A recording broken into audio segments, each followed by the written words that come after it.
Thank you. Thank you. All quiet. It was so busy a moment ago. I just want to welcome you to the first conference of Community Archives Heritage Group Scotland. A few bits of housekeeping for those people sitting in the hall. If there is a fire alarm going off, it's the real deal, and that means we have to vacate the building and just make your way to the front where you came in. There are a couple of different toilets. There's one just here at the entrance, and there's some along the corridor as well. For people online, you're on a Zoom webinar, which means that there is a Q&A box and you can ask questions and we will get the questions to the speakers. There will be a Q&A after our keynote speaker from Simon Naylor. There's an opportunity to ask questions, and then at the end of session 1 and session 2, we are going to be following the program, the original program. People that are here in the hall all have a printed program, so that is going to be how you will find the presentations. I'm going to show you an edited short film. It is just 90 seconds long, and it's been made recently by the UK-wide Community Archives Heritage Group. So I'm going to say, can you show us the film, please, Callum? The Community Archives and Heritage Group creates conversations between the past and present, enabling us to better understand who we are. CAHG creates spaces where we identify places and belongings that can be historically explored from a perspective of social, cultural inclusivity. Our purpose is to help community archives and heritage groups in the United Kingdom and Ireland to celebrate their heritage and culture. CAHG provides the expertise on where to go, who to talk to, and how to access the resources needed to develop your archive and network. I think it's really important to be able to collect those histories for the people whose history you are collecting. It gives them a sense of a place within that community. People might say that this sort of history of a minority really isn't important, but it is. That's why the overarching organisation is very important to us. CAHG has been a wonderful support of inspiration and motivation to us here in Ireland, so it's great to be able to give back. It's networks and the expertise that resides within, all these amazing, honestly, the incredible amount of work that goes on and the dedication of people. To deliver this vision, we will put groups and their collections at the heart of everything we do. Our vision is to see inclusive and sustainable community archives making a difference and creating an enduring legacy across the United Kingdom.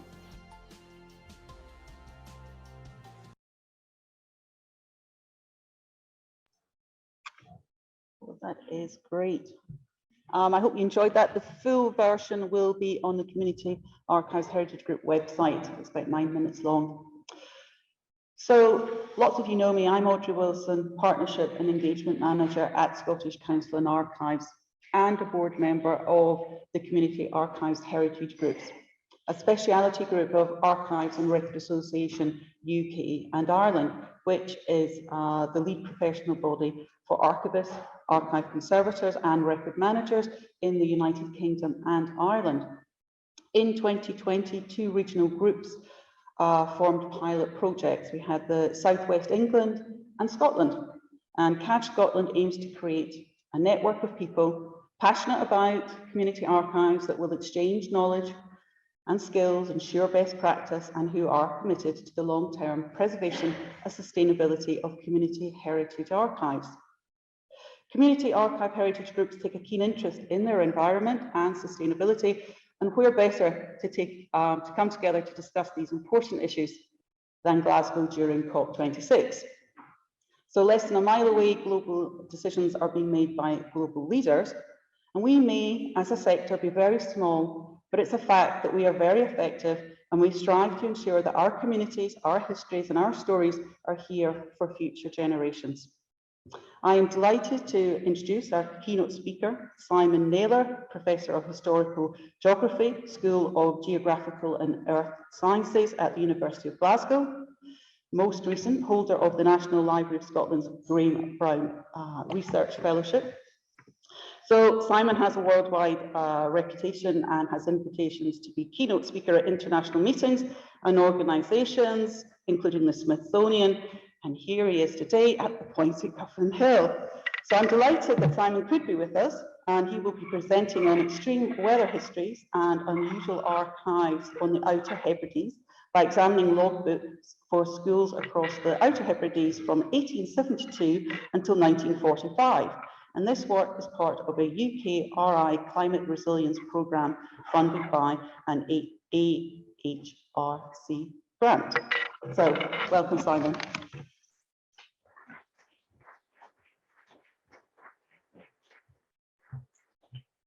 Well, thanks very much for having me today. It's a real treat to be here, and I think this is the first physical talk I've given since early 2020. So, what a treat! So, can we have the next slide, please? Thank you. Okay, so yeah, we'll actually have the next slide. Actually, thank you. So, as Audrey said, this research into the historical geographies of extreme weather across the Outer Hebrides began actually with another AHRC Arts and Humanities Research Council grant previous to the one that Audrey just mentioned. The first one was called Spaces of Experience and Horizons of Expectation: The Implications of Extreme Weather Events, Past, Present and Future. That was, so again, also funded by the HRC, so thank you to them. And that ran for 3 years from 2013 to 2016. And there were a number of objectives from that project, including development of a set of local and regional climate histories in order to identify periods of unusual weather and extreme events, producing the first multi-regional climate history of the UK. And secondly, to examine how individual and community responses to climate variability, including the recording and recollection of events, have changed over the course of recent centuries and are still changing. For that, we had a number of case study regions, including the southwest of England, East Anglia, the English Midlands, and the Outer Hebrides. All of these regions were chosen because they were exposed or have been exposed to extreme weather events in the past, and are recognised to be vulnerable to climate change and extreme events in the future, including storms, droughts, high winds and flooding. And the Outer Hebrides are interesting in this regard due to their location in the track of depressions or storms coming in off the Atlantic, and their long history of being affected by and dealing with such extreme weather. For environmental historians and historical climatologists, weather and climate in 19th century Scotland were climatologically and meteorologically fascinating. Next slide, please. Dawson notes that the late 1860s represented the start of a 30-year period when Scotland was to be struck by a succession of severe winter storms, as well as some frightening events during the summer. And has shown that from the 1870s onwards, winters in Scotland were either extremely cold, with snow lying for weeks on the ground, or they were incredibly stormy, while summers and autumns tended to be very wet. Scotland was hit by a series of dangerous storms, perhaps the most infamous being the December 1879 storm that led to the Tay Bridge disaster, whilst there was extensive sea ice at that time in the North Atlantic. However, the 1890s saw an onset of improved weather with declining rainfall and reduced flooding, and a series of warm summers with drier and colder winters, which extended into the 20th century. Now, as a relatively isolated, predominantly rural and dispersed population that relied on seafaring, agriculture and subsistence activities, the inhabitants of the Outer Hebrides lived lives that were closely related to the weather, the climate and the seasons. Next slide. Our current project, Building Climate Resilience Through Community, Landscapes and Cultural Heritage, again, is funded by the HRC through until July 2022, has allowed us to continue to develop our research into histories of weather and climate on the Outer Hebrides, as well as in other case study regions, including Cumbria and Staffordshire, although I won't talk about them today. So here we're continuing to examine how communities have responded and adapted to past climate variability by building resilience and also explore how social memory of and adaptations to past events may have influenced perceptions of vulnerability and adaptation, and which then frame local discourses and behaviour to climate resilience. In the Outer Hebrides case, we're working with the Museum and Archives of the Outer Hebrides in Stornoway and Benbecula to produce a mobile pop-up exhibition and a short film about histories of weather and climate and ideas of vulnerability and resilience in the face of extreme events and climate change. Next slide. Now, over the past 20 years or so in the field of historical climatology, there's been brought together methodologies of climatology on the one hand and history on the other to illustrate and explore the dynamic interplay between climate and a number of human and environmental factors. So drawing on documentary evidence, including non-traditional historical records, scholarship in historical climatology has analysed climate-society relations and provided reconstructions of temporal and spatial patterns of weather, climate, and climate-related natural disasters, particularly for the period prior to the creation of national meteorological networks and in places where reliable instrumental data is sparse or non-existent. Where detailed written records exist, historical analysis is effective at thickening understandings of climate-society relations.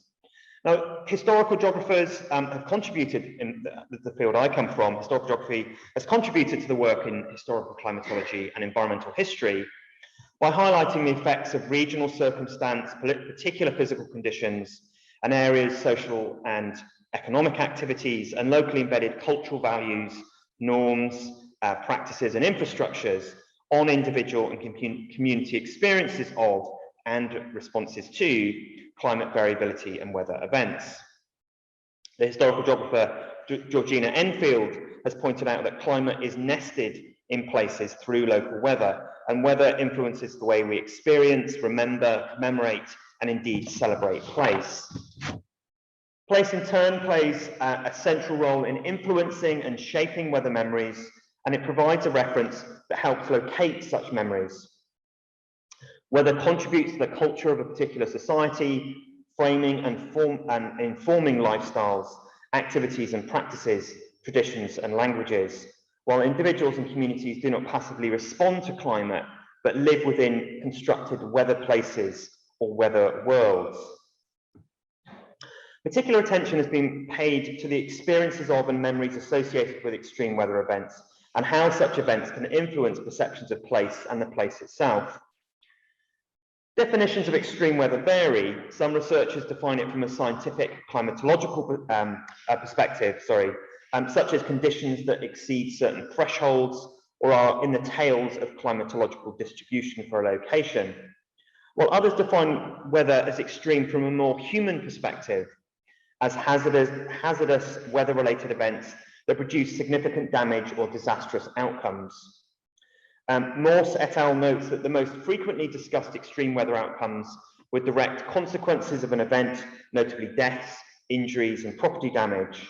There are also numerous indirect consequences that extreme weather can cause, including economic and agricultural disruption, damage to infrastructure, disruption to food and water supplies, changes in species population, range, morphology, and behavior, impacts on long-term human, physical, and mental health, as well as land erosion, hazardous chemical pollution, and other environmental issues. Now, a crucial term for historical climatologists, environmental historians, and historical geographers is that of vulnerability. Vulnerability can be broadly defined as the potential for or susceptibility to loss, harm, or damage. In other words, the degree to which human and environmental systems are likely to experience harm due to perturbation or stress. Now, although vulnerability can be discussed in environmental and ecological terms or in relation to the severity of a hazard, over recent years, social vulnerability has become an increasingly crucial term. Social vulnerability assumes that a person's exposure and its sensitivity to a natural disaster is in large part the outcome of their social, political, and economic position. Those factors that influence or shape the susceptibility of various groups to harm and also govern their ability to respond. Any analysis of human vulnerability to extreme weather, climate change, or environmental hazards should therefore consider the social, economic, and institutional factors that influence differential social vulnerability amongst societies, and that thus promote or constrain opportunities for adaptation. The structure of social systems can leave some people more exposed to hazards than others, which requires an appreciation of the ways in which human systems place people in relative positions of risk. Historical geographers and historians have observed that vulnerability has been greater amongst the environmentally, politically, socially, or economically marginal groups. Those whose ability to adapt to and recover from environmental changes and biophysical events can be limited or constrained. Others have noted that marginalised populations have suffered disproportionately from climatic variability and weather-related hazards because they lack the socioeconomic means to buffer themselves. They possess a little political power to avoid or recover from their situations, or are pushed into their vulnerable positions by outside factors attributed to power imbalances, economic inequality, and social division. Due to factors like limited livelihood options, restricted access to land to grow crops or graze livestock, or lack of resources and services, people and communities are made to become marginalised, disadvantaged, impoverished, and exploited. Next slide, please. Weather places have been brought into being through a variety of documentary sources, which often provide place and date-specific observations on the weather and have proved essential to investigations of climate and weather history. Documentary sources, as Brasdil notes here, like written reports from annals, memoirs and chronicles, daily weather reports, personal and official correspondence, travel diaries, economic records, pictures, leaflets, newspapers, early journalism, ships' logbooks, and inscriptions on marks, stones, bridges, and buildings can be exceptionally rich sources for us to use, especially in places with no formal weather station. Documentary evidence can include both direct data about the weather itself and indirect data about phenomena and events dependent on or affected by weather and climate. Data sources like diaries, for instance, have the advantage of good data control and high temporal resolution, as well as temporal coverage. They provide detailed information about anomalies and natural disasters, as well as more mundane weather events. Documentary data can also reveal the socio-economic impacts of extreme weather events, which is especially valuable for the period prior to the organisation of instrumental weather observations. Analyses of these archival records can bring into focus the role of individual and institutional agency, as well as the significance of the uneven distribution of power in past adaptation processes.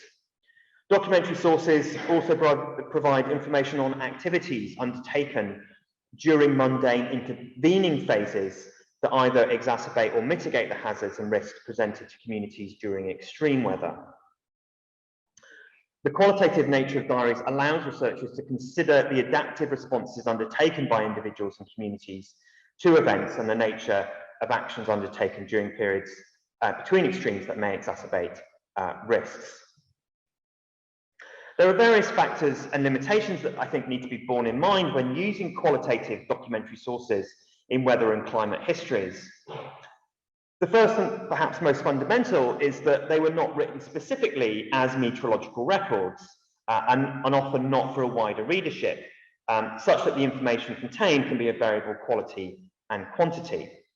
Many records were not intended to record the weather accurately for posterity, but were instead a record of a person's life or thoughts, or an account of social or economic activities, which happened to include the weather directly or indirectly. So the production of records like diaries and letters also relied on the presence of literate observers who stayed in one place for a significant period of time. And so certain environments, say on top of a mountain, for instance, tends to have fewer records kept there. Many weather watchers kept records on a voluntary basis and for their own interest, and with no obligation to keep accounts. Records were often sporadic, featured gaps in coverage, or were discontinued entirely when a person's circumstances changed. Alternatively, an appropriate institutional and cultural framework needed to be in place to ensure that accounts were kept of the local environment, whether by a local landowner, a religious organisation, or a government body. What was recorded was also depended on the particular interests and practices of the record keeper, so that only some things got recorded while others were ignored. Nonetheless, documents like diaries and Paris registers, for instance, played a crucial role as place-specific community records of weather and weather recording, and can contribute to our understanding of the impact weather events had on local populations. Okay, next slide, please. So this talk and the paper that it's based on utilises school logbooks as records of weather places, specifically those for the Outer Hebrides, held by the archives of the Outer Hebrides. More than 170 school logbooks survive, ranging from 1872 up to the late 20th century. We looked at a number of these right across the island chain, right the way from Barra through Linacre on the Isle of Benbecula, Tarbet on the Isle of Harris, and Stornoway, various archives in Stornoway. We use school logbooks because of a lack of other relevant qualitative archival sources that recorded the weather for the 19th and 20th centuries for the Western Isles. These logbooks turned out to be an excellent, if underused, source for research into climate and weather histories, although an unexpected one. The state of the weather is often remarked upon in the logbooks, along with other events taking place in the school and in the immediate vicinity of the school. That said, repurposing school logbooks as environmental records highlights their fragmentary, incomplete nature as sources of information about relations between islanders and their weather. The most obvious challenge for the researcher is that the information recorded was not intended primarily as a record of the weather at all. Accounts of the weather were not comprehensive or recorded systematically. What the entries do show is the frequency of extreme weather and its effects in terms of school attendance, the conditions of the children when arriving at school, the damage to school buildings, and any subsequent responses to those, whether by the family, the school, or the community. Conversely, entries also record incidents of good weather too, given that it often encouraged non-attendance because children were kept at home to work on the croft or in other seasonal labour. Our research is focused on schools for which there are a long series of logbook records and were situated to provide good geographical coverage of the island chain. And you can see on the map, you can see the red dots of schools that we've looked at. Although many records run up to the present day or to well within living memory, we've limited the temporal endpoint to the mid-20th century because infrastructural improvements meant that weather impacts became less significant, and also to avoid revealing any sensitive information about individuals who may still be alive or have living friends and relatives. I think it's also important here to acknowledge that archives are places of power, of political and classificatory authority. Or next slide, please. Charles Withers reminds us that archives emerged as part of state control of knowledge in the Enlightenment. And this is, I think, a crucial observation when working with school logbooks, which were part of a state apparatus to monitor the activities of children and even to take action against them and their families. School logbooks privileged the voices of certain records and record keepers, whilst marginalising or excluding others. The lives of school children and their families are abstract and muted in these records. To borrow from Sarah Mills, they were doubly marginalised. They were hidden first amongst adult accounts and hidden again in the archives. Our intention is then to stage a kind of meaningful recovery of the social and environmental lives of islanders from documents that were produced from within fundamentally opposed epistemic frameworks. Our aim, in other words, is to use these logbooks to reconstruct the memory or story of complex groups and individual identities, both at one moment in time and through time. This is telling me the battery's running low here, by the way. I don't know why. But next slide, please. Okay, so the existence of this rich archival source is due to a significant development in education in Scotland. That is the Education Scotland Act of 1872. The Act was brought into being by the Scottish Education Department, which sought to standardise education through the establishment of local school boards. And before that, education had been provided by religious and charitable organisations.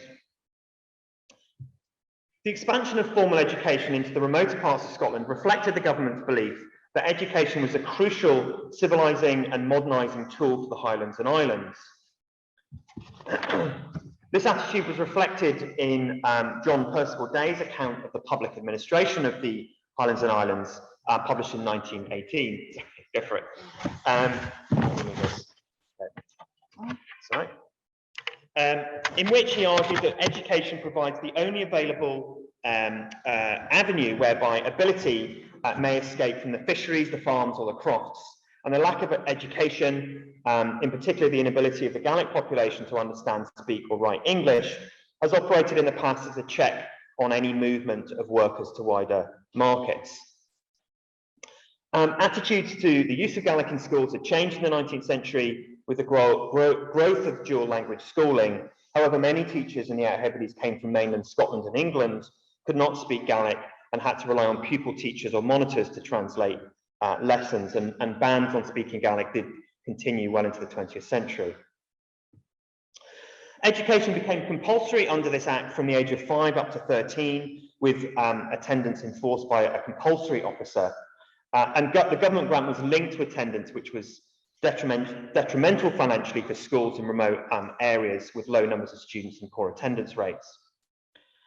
The Royal Commission of Inquiry into the Conditions of Crofters and Cotters in the Highlands and Islands, set up in 1883, known as the Napier Commission, acknowledged this, saying in a greater part of the Highlands and Islands, in spite of the compulsory clause, the amount of government grant realised is much below what it should be in the very places where it is most required. To exacerbate this, the large size of parishes and dispersed populations in the Highlands and Islands meant it was necessary to construct a large number of schools in often inhospitable terrain with high building costs and rapid rates of debilitation. The design of schools such as this one here, Lochmaddy, contrasted with the traditional vernacular style in the region and served as a symbolic reminder of the imposition of a new state regime on island society. Next slide, please. In 1884, it was reported that these Highland and Islands school buildings were erected under the stringent regulation of the Scottish Education Department in a style and on a scale often beyond the requirements of the people, and at an expense quite disproportionate to their means at a time when building was exceptionally costly. In point of fact, the necessity for the erection of so many buildings in these locations within a certain time produced a rise in wages and the cost of building beyond all previous experience. As the government grant was linked to attendance, it was necessary to record how many children attended school, hence the need for school logbooks. The logbooks were completed by the teacher, usually weekly. The schoolmaster frequently remarked on the weather, given its varied effects on attendance, and in doing so, they acted as a proxy weather observer. Next slide, please. Most of the children attending schools across the Outer Hebrides were from crofting families, which obviously comprise, as we know, of agriculture alongside often other economic activities like fishing, gathering natural resources. And these activities followed a seasonal routine.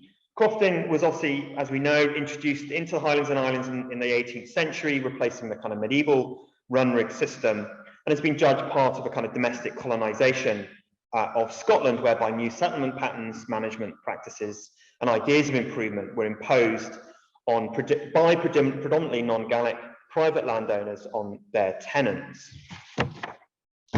The introduction of the potato in the mid-18th century and the booming labour-intensive kelp industry led to a population explosion across the region, but then the collapse of the kelp industry in the 1820s saw landowners switch to sheep farming, draining the land, enclosing it, and often seeking to get rid of the tenants, many who were moved to marginal land or encouraged or even forced to emigrate to places like Canada and Australia. The failure of the potato harvest in the 1840s combined with their exposure to a kind of boom-bust cycle of capitalist production, made the islanders a decidedly vulnerable society. Unrest against landlords, land management kind of increased, peaking in the 1880s, with rent strikes, destruction of property and violence, which led to the establishment of the Napier Commission in the 1880s, and then the 1886 Crofters Holding Scotland Act, which gave crofters rights to fair rent, security of tenure, and protection from arbitrary eviction. I'm going to skip a bit here because I'm realizing we're getting short of time. There was a very close relationship between the weather, crofting activities, and school absenteeism, because the families relied heavily on their children for seasonal work. So children were kept home to help with sheep and cattle herding, work in the fields and around the home. They were also routinely used to gather subsistence materials along the local shoreline. The reasons for lack of attendance at local schools across the Outer Hebrides then reflected a society that was involved in a subsistence mixed economy that relied on the island's full ecological range. Next slide, please. I won't read this quote out. This is from an 1845 report, which is very negative about the local islanders on South Uist and their seeming lack of interest in education. Children's involvement in various forms of domestic and agricultural labour and their lack of adequate clothing persisted from the 19th into the 20th centuries and was a factor affecting school attendance. Extreme weather revealed and exacerbated already high levels of social vulnerability across local families. Extreme weather had a number of specific impacts on children's education. The first was through damage done to school buildings. The school logbooks detail frequent incidents when slates and tiles were blown off school roofs, when windows were broken, when schoolrooms were flooded or snowed in. Next slide, please. Such as this quote here from Loch Maddie in North Uist, where it was said that pools of water were lying around the door of the school, and inside the school floor has been covered with a pool of water for 2 or 3 days. Problems with leaking roofs, broken window panes, drafty buildings were exacerbated by insufficient funds for fuel. A lack of fuel for heating and poor insulation meant that schools were uncomfortable environments for learning and often had to be closed. In other cases, children were encouraged to bring their own fuel to school in the form of peat, but many families were not keen to do so, given that it was needed at home. Some of the entries also describe damage done to buildings in the local community as well. So here in Bragar, it was noted in 1882 that a storm had blown the roofs off many houses and the crops had been destroyed and the place is in great confusion. Again, I'll skip on a little bit here from some of these examples. By far the most frequent recorded impact of extreme weather on schooling was that it prevented children from attending school or affected their ability to study once there. Heavy rain meant that children often arrived in wet clothes, and this was often commented upon. Next slide, please, actually. Oh, sorry, I didn't need that. That's fine, just leave it there. Shoelessness in particular was a really widespread problem, with many children not owning shoes and having to walk to school in bare feet. And this was obviously particularly problematic when there was frost and snow on the ground. School logbooks often frequently describe how children had to walk several miles to school. The roads and tracks were poorly maintained. They could be blocked by snow or rendered impassable due to flood waters. And so extreme weather really exacerbated the poor states of the roads, and children were often prevented from getting to school, or then in turn prevented from returning home. There is evidence that teachers suspected some families of using the weather as an excuse for their children's absence, and there were complaints about this in the school logbook. The Napier Commission made a point of responding to the way in which schoolmasters framed parents' apparent attitudes to their children's education. The report was critical of parents and agreed that excuses for non-attendance were often trifling, but went on to note that no humane person can blame those who keep their children at home on days when they could not go a quarter of a mile without being wet to their skin. The number of such days in the Highlands and Islands is considerable, and so is the number of children whose clothing is scanty and poor. They are a hardy race and have little dread of weather, but in the calculation of the average number of days of attendance entitled to a government grant, we think there should be some consideration of the physical facts peculiar to the district.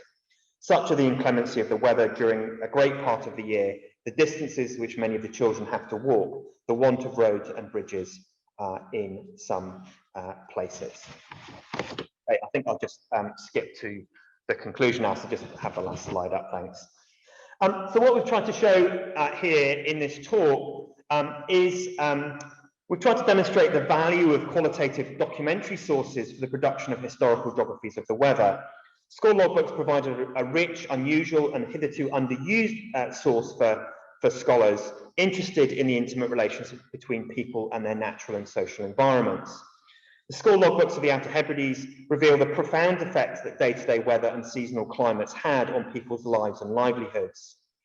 Analysis of the school logbooks has also shown that islanders lived in weathered places and a weathered world where their lives were routinely affected negatively by strong winds, heavy rain, storms, and snow.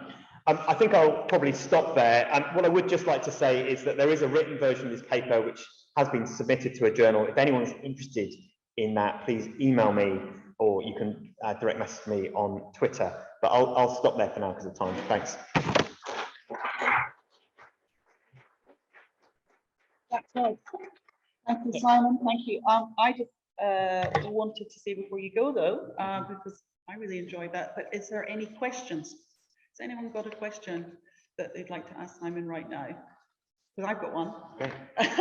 And that was just accessing those logbooks. So were they all digital? Did you have to go there in person?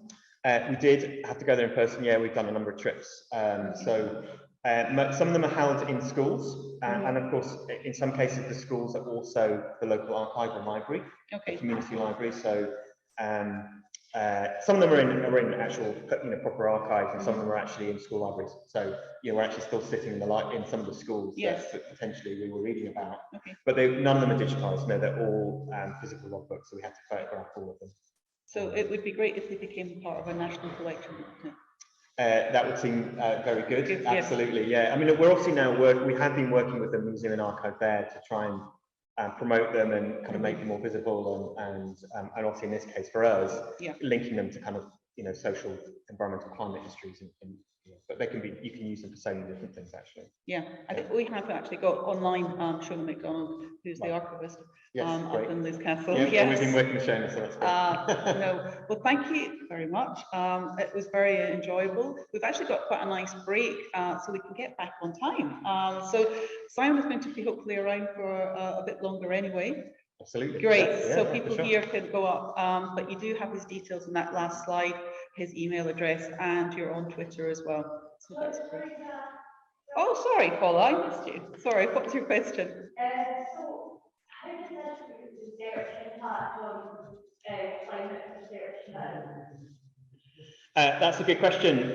Thank you. So one of the people I work with on this is a guy called Neil MacDonald, who's at Liverpool University, who's actually, I'm a historian basically. He's a climate scientist. And so one of the things he's interested in is using qualitative records like this and effectively kind of turning them into a quantitative record and thinking about how we can turn a qualitative data into something that can actually be fed into, well, in his case, trying to reconstruct past climates. And of course, we need to be able to reconstruct past climates because they feed into our climate models. So, I mean, that's kind of how you could potentially take these records into a kind of into climate research that's being done today. Yeah, it's not what I do, but certainly other people are trying to do that kind of work with this kind of data, and it's really valuable when you have very limited quantitative data for this period in these places. Yeah. Great, and I'm going to hold you, Simon, a bit longer actually, because I think Rachel has got some people who have asked questions online. Yeah, no, it was just a comment that came in on the live stream, so I'm just going to read it out for the purpose of everyone in the room. So Maura Cross pointed out, we're pointing out that women were able for the first time to vote for school boards, stand for and sit on school boards in 1873. And so the control of education was why this allowed for the female agency. Women had voted for some purposes in Scotland for 1873. Great. Thank you, that's really helpful. Yeah, we go into that side of things much more in paper, but I've had to bring this time. Yes, but no, but running out of it. Thank you. And if there is any more questions, we'll just get in contact with you directly. Thank you very much. No, thank you. Thank you for having me. Yes, so we've had a delicious lunch. Thank you very much, Fatima. We're going to now start off lunch with the 1 Minute Mayhem. I'd like to introduce Eve Boyle, who is the Community Liaison Manager at Historic Environment Scotland. We are going to have 6 different people come up and talk for 1 minute. There is a timer, and it's a very exciting time for them. So please, over to Eve, the queen of the 1 minute mayhem.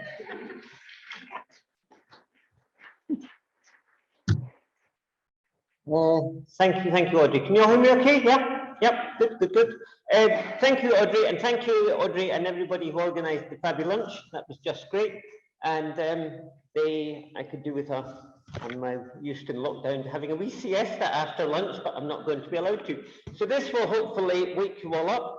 1 Minute Mayhem. The idea is this is a 60-second soapbox. This is what we've been doing for a decade now at our community heritage conferences, which are happening online at the moment. And Fernanda, who is one of our 1 minute speakers today, will tell you a little bit more about that. So come to that. But the idea is that people can come up and talk about whatever they want. In this case, as long as it's hopefully going to be relevant to community archives. But 60 seconds to say your piece, flag up an event, whatever, talk about your research, whatever it is you want to do. There will be a clock counting down, a bar at the bottom of the screen. You'll be able to see it all. That counts down, and when the minute is up, you're off. Okay. So there's no questions, no discussion or anything. This is a kind of rapid fire event, and there might just be time. We've got, I think, 8 speakers lined up today. There might just be time for somebody to come up if they want. Yeah. Oh yes. Yes. If somebody decides that they want to talk for a minute, then they can come up and they'll reset the clock up there, and you get your wee shot at that. Okay. So that's it. Let's get started then. And our first speaker who we welcome up to stage is Karen Brown, who's Director of the Museums, Galleries and Collections Institute at the University of St Andrews, and is an experienced 1 minute speaker, so we expect a seamless performance. Karen, it doesn't actually say what you're going to talk about, but if you could, if you're ready, yeah, your time starts now. Okay. Thank you, Audrey, for the invitation. Thank you, Eve. So some people here may recall in 2019 a project that was run collaboratively with the University of St Andrews, the Scottish Community Heritage Alliance, Cathy Gillis, and the National Library of Scotland. So I want to update you that the results since the COVID pandemic are available on this website, hosted at St Andrews, the report and the publication from the international conference also. This year I'm running a small project allowed back out in the field around Scottish Islands, and I'm conducting interviews and doing some virtual tours and things around islands, community heritage, well-being and climate action. So this is my call to you. If anybody has any good case studies that you would like to share with me or contacts, I'd really love to hear from you. And that is my email address at the top. Great. So, so far we've been to Lismore, North Uist Historical Society and Skye Eco.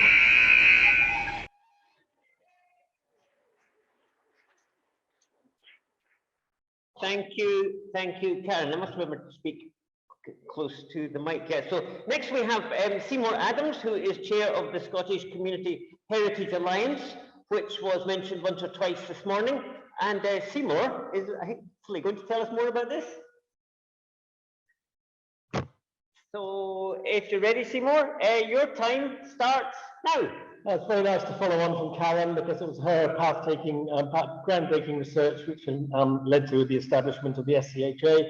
What we do is up there, you can read that, and I put contact details on your chairs if you want to get in touch, which we'd very much like you to do. 3 very quick examples of what we did during lockdown. On networking, we kept all of our subscribers and members informed of all sources of support, guidance and financial support. On advocacy, we made a very strong case to Museums and Galleries Scotland that they should extend their COVID recovery fund to non-accredited museums, something they were initially reluctant to do but did. And then on research, we are partway through a quite major piece of work trying to ascertain the current state of the community heritage sector and how it can best recover from the pandemic.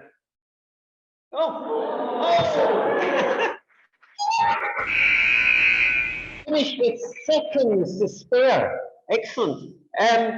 Number 3 is my old friend Jill Dufresne, who is at the present Heritage Manager for the National Heritage Lottery Fund Great Place Salt of the Earth scheme. Yeah? Or is the Salt of the Earth, is that just a description of yourself? Yeah. Anyway, Jill, welcome. This is going to be hard. Right, if Okay. you're not ready. I'm not ready. Okay, right. Right, okay, your minute starts now. I live and work in a coastal community and post-industrial East Lothian. Tangible heritage there already is showing signs of climate change, sea rise, cliff collapse, that kind of thing. But heritage for many of the people in our communities is about intangibles, stories, memories, experiences, working in industrial communities with pride in their background. I could talk about the ways that this can be brought into the climate change narrative. Those digging in the mines in past centuries could never have imagined the geothermal use today of mine water to power our communities. Local inshore fisheries have been and still could be sustainable, but we in heritage need to think bigger. I believe global economic change will be required to address climate change, change our concept of wealth. We can't continue to leave our future in the hands of global financiers, industrial scale fishing, farming and fossil fuels.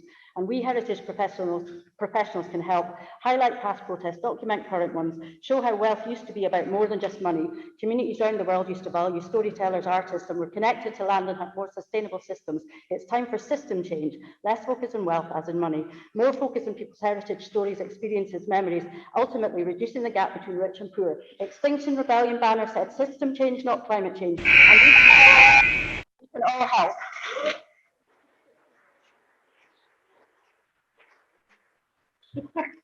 Thank you, Jill. Right, Sean Rippington. Sean Rippington is Digital Archivist at the University of St Andrews, but he's not going to talk about that. Today, I think he's going to talk about Tayport FC, climate change and disruption to play. There we go.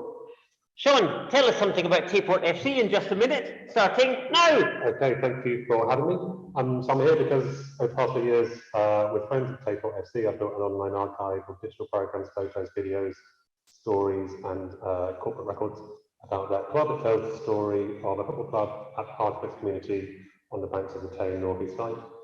Aside from being an interesting community heritage collection in its own right, we take the view that supporting heritage is inseparable from that community's environmental and built heritage, and clearly a huge amount of Scotland's green and blue spaces are used for sport or even completely turned over to sport. So we wondered if this collection could provide a new route for new people to reflect upon, read, discuss environmental change in their communities. You can see the poster downstairs to see how we did that and what conclusions we came to, but I think we came to the feeling that it could be used for that. And we had lots of different, sometimes older, sometimes mostly male guys, talking about.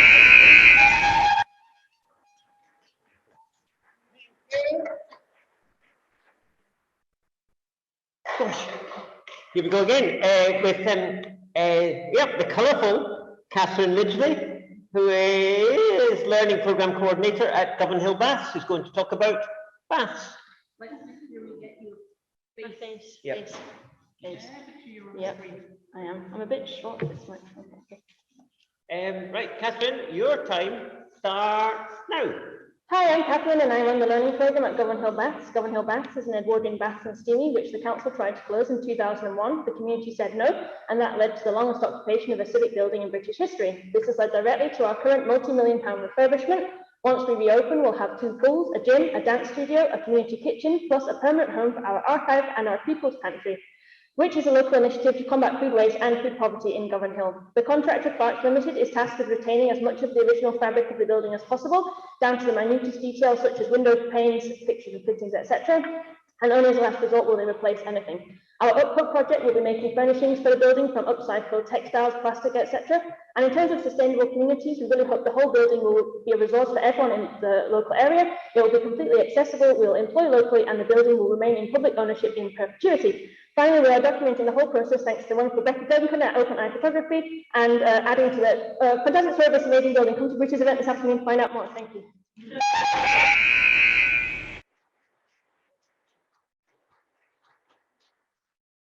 Well done. Second person to beat the clock there. Bethany Aylward. Bethany is a PhD researcher at the University of Sheffield, and Bethany is going to talk to us about archives and activism. Bethany, if you're ready, yep. Your time starts now. Hi, so archives are places where we can claim our past and shape the narrative for the future.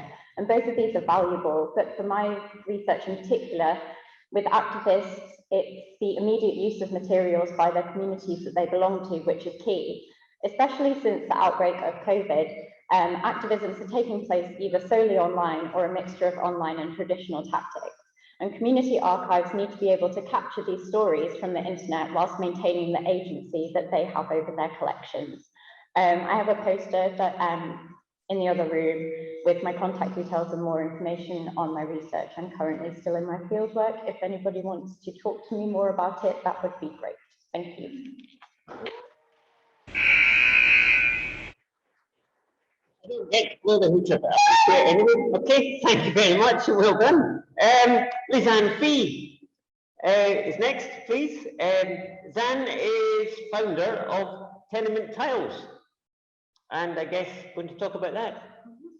Just keep your, if you can keep your face in the camera. Sorry, people, it's my face. Right, Zan, tell us something about Tenement Tiles in just a minute, starting now. Hello, my name is Zanthi, and I am founder, curator, and content creator for the Tenement Tiles online archive. The archive itself started as a collection of images of tiles, stained glass, iron, and woodwork, posted to a dedicated Twitter account. Almost 7 years on, the project has become a worldwide appreciation for the small decorative details that make up our historic spaces, now spanning 3 social media platforms with almost 11,000 members in our community.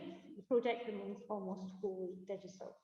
The community itself is made up of a wealth of knowledge that regularly contributes to our pages. From photos to nostalgic stories, it creates a clear picture of tenement life, past, present, and future.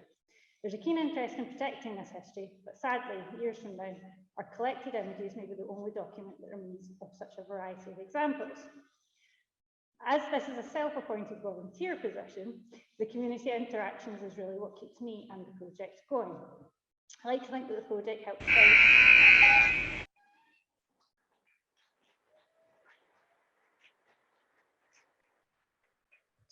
Brilliant. I grew up in a Wally close here. Next up on my list, we've got Rachel Talbot, but Rachel's not. Is Rachel here? Is Rachel doing? No, Rachel's too busy doing the tech, I think. So our last speaker on my list here is Fernanda Ballesteros from Archaeology Scotland. Fernanda is, along with myself and Audrey, one of the organisers of the Community Heritage Conference, and she is going to tell us something about that. Okay, thank you, Fernanda. Your minute starts now. Hi everyone. Community Heritage Conversations are an online series of events happening, bringing together volunteers, community groups, and heritage professionals. We want to offer an open, engaging place for everyone to share their experiences, best practice, but also to highlight opportunities and to support one another, especially throughout this time.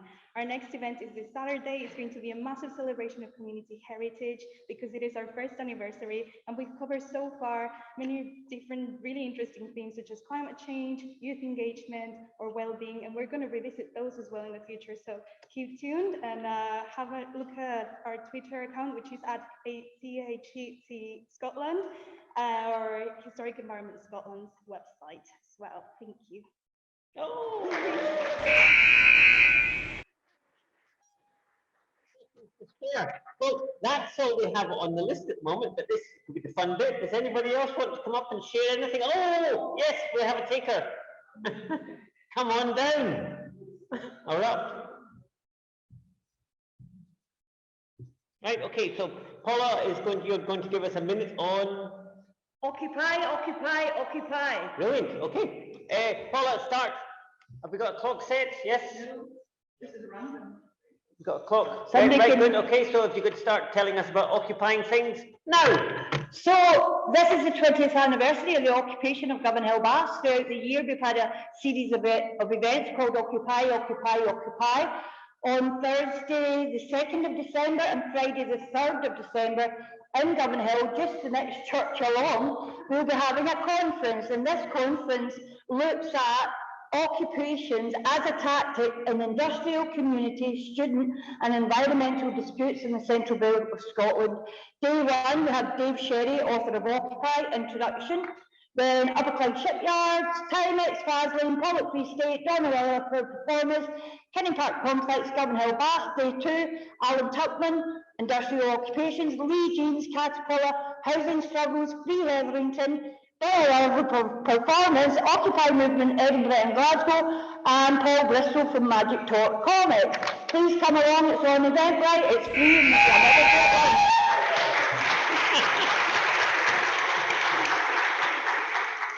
Brilliant. Anyone else? Yay!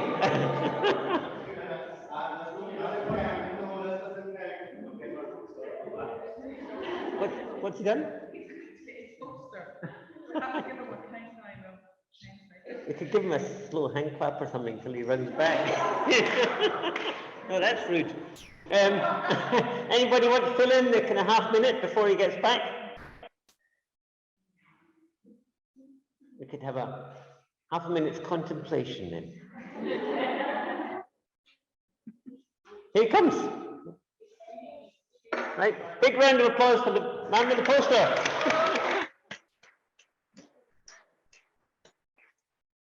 And you are Dan? Dom.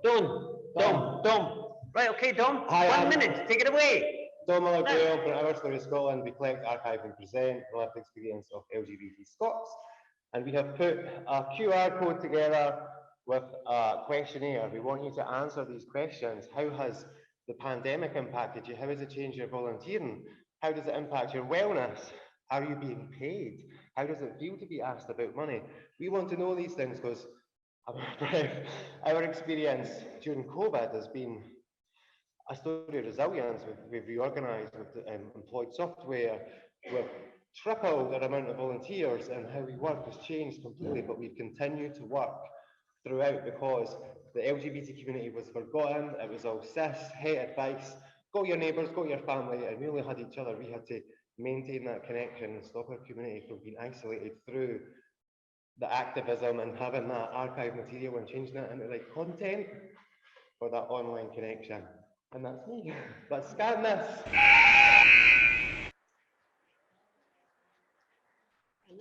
That was a perfect 60. That was a perfect 60 seconds. Thank you. Are we done? Speak now or forever hold your peace. Right, okay, that's us. Thank you very much.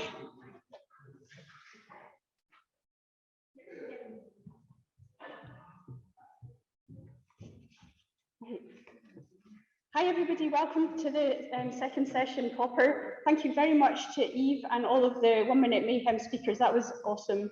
I don't know how you do it. I would be like terrified to do that. This afternoon we're going to take the speed down a wee bit. We have in this room, we have 4 presentations, each of 20 minutes. You have a choice though. You can leave this room and go to the Thornwood room where the lunch was and join in with the presentation. The first one starting shortly will be by Ingrid Shearer from Glasgow Building Preservation Trust and Hanke Boy from University of Stirling about place, landscape, heritage and collections and how those connect with each other, in particular around the River Clyde. I would like to invite Dr. Niamh Moore from the University of Edinburgh, who's going to talk about ecofeminist archiving and digital activism. Thank you very much.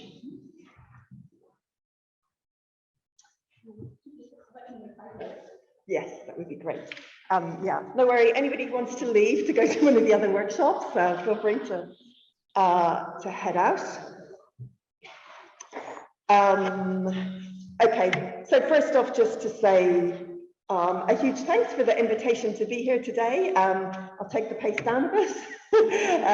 Hugely impressed this morning by the scale of the kind of archiving that people are doing, and then hugely impressed by how much people can convey in 1 minute. So I'm glad I've got 15 to 20 to go with. So it's great to be here at this conference in the time of COP26, obviously. And we sent in the slides a week in advance. So in the interim, things have happened that have been really useful to think about. So some of you, maybe all of you, might have seen this really provocative image of world leaders at COP26 in the Kelvin Grove Hall. So I don't have it here for you, but an image of, obviously, unsurprisingly, largely white male Western leaders in suits, very few women, very few people of color, very few people from the global south. So it's an image which conveys a really powerful sense of who is included and who is excluded in decision-making at COP26. So it's also a kind of powerful, the image is really a powerful image about democratic process, about where power is and where decisions get made. But the point that I want to make, and the reason for bringing that up, is it's useful to to think about that image in historical context in a way, because those world leaders would not be in that room if it was not for the power of activists, right? So we might think about the activists who are outside that room trying to get into those discussions in a way as partly excluded, but they're not only excluded, they're also trying to hold world leaders in place and hold them accountable for getting us into this mess. So the world leaders are not really there because of their own volition. It was not their idea. They're largely dragged kicking and screaming. So remembering activism and the power of activists is really important. And this is my kind of way into my rather small contribution to histories of activism. So the next slide. So one small part of the story of global climate justice.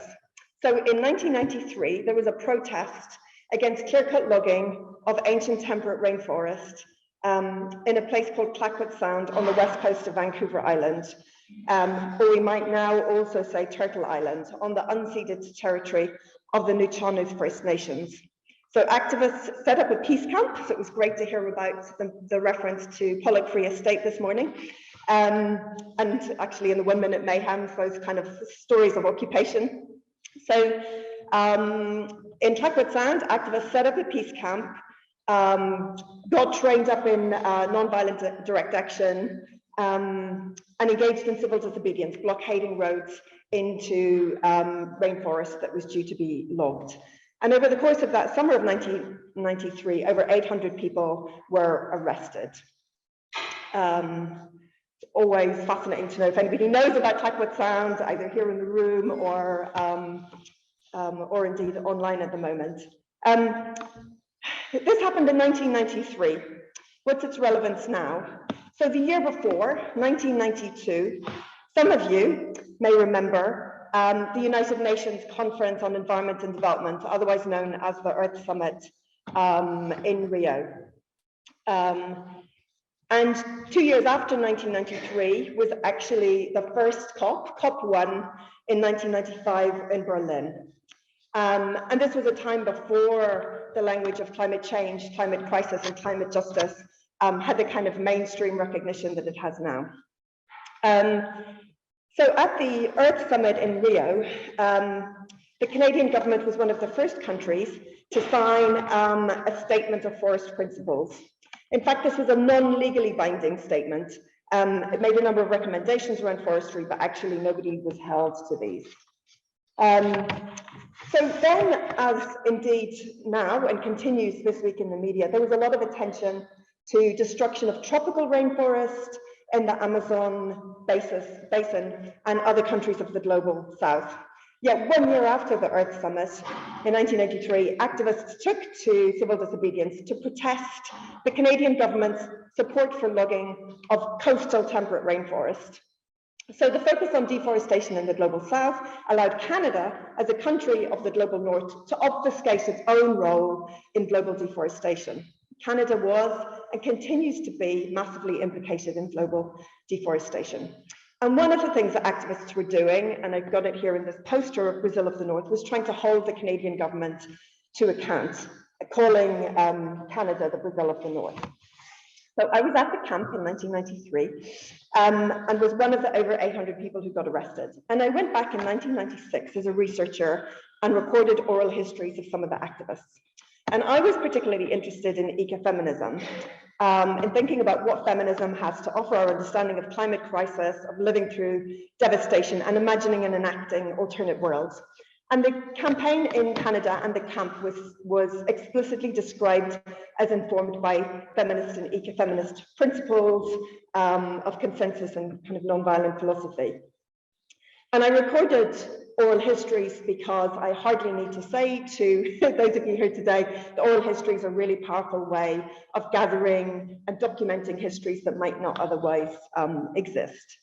And my involvement in the camp and the campaign left a profound influence on me because I'm still here all these years later, thinking and talking about this camp. So I think it's worth saying, so the camp was a sharp contrast with that image of global leaders that I started with, and the kinds of democratic processes that we're familiar with. It was a profoundly different democratic process, going to the camp where there were hundreds of people sitting around engaged in kind of different decision-making, participatory decision-making processes. And obviously the experience of getting arrested in this kind of context can feel really empowering. There's nothing really to beat us.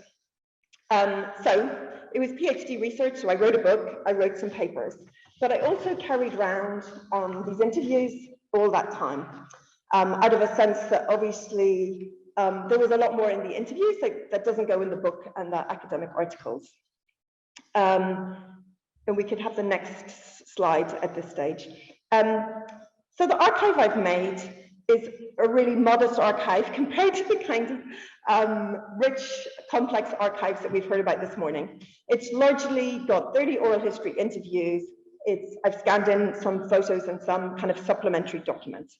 But it's quite small and modest compared to what we've heard about today. But I will come back to why I think it has a kind of significance in the context of community archiving.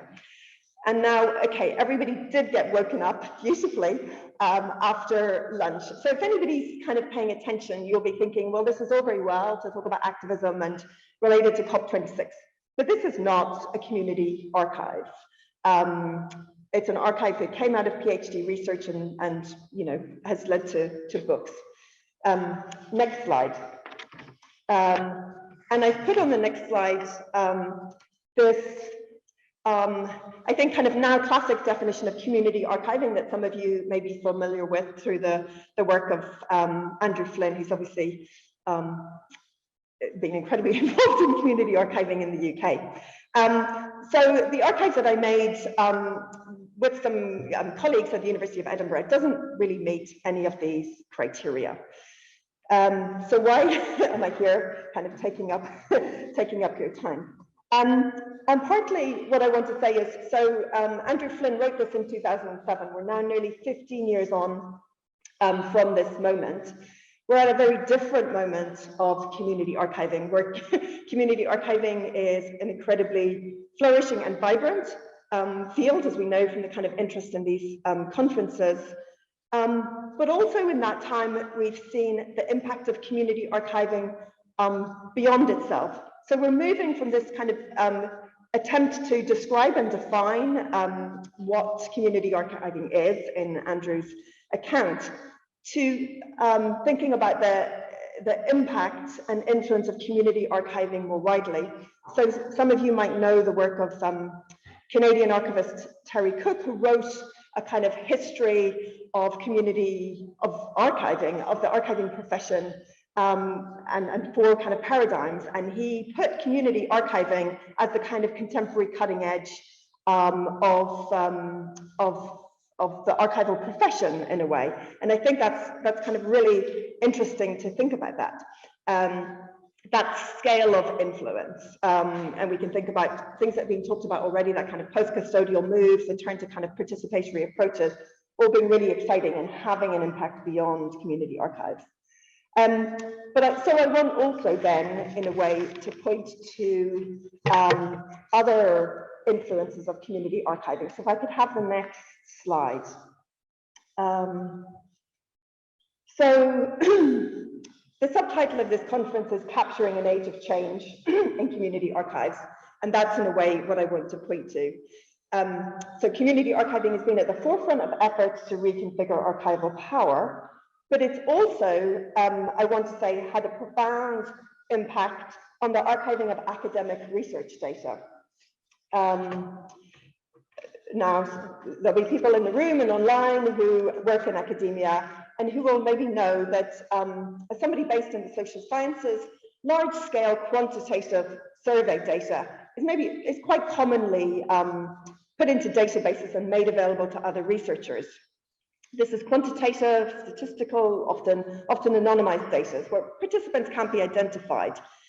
And often this is used as a kind of model for archiving what in the social sciences we would call qualitative data. So the kinds of oral history interviews that I'm talking about, often small scale, small numbers, often quite intimate, intense, in-depth interviews.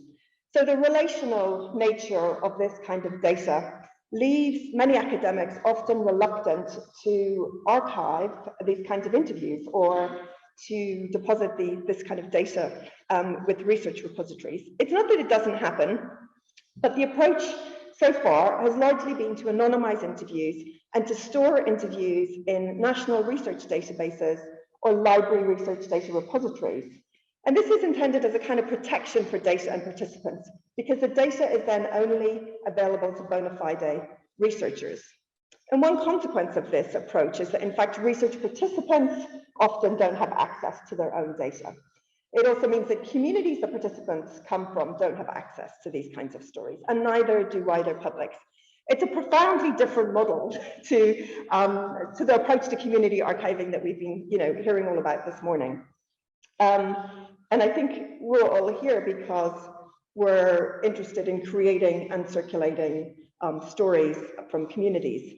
And it's community archiving practices that have inspired me to create this kind of open digital archive. So on this slide, I've worked, since I did the original interviews, with some community archives and learned a lot in that process. And that's what's kind of given me the inspiration to create my own digital archive. And I'm also drawing in a way on the kind of practice of community archiving, but also, reading a lot of the literature on archiving and community archiving and thinking of contributions from people like Carolyn Galston, who now works at the Glasgow Women's Library and has written about radical hospitality in archives, that ethos of inviting people in. And Jamie Lee from the Arizona Queer Archives has also talked about this.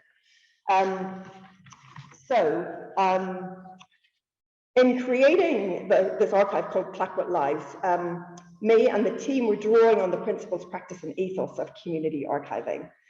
So for me, community archiving offers researchers a distinct practice and ethic of care for approaching research data, and one which is profoundly unsettling of conventional research practice. But we found work from people like Michelle Caswell and Marika Seafor on bringing a feminist ethic of care to archiving as really useful for thinking about how and why we might share these interviews that I created in 1996.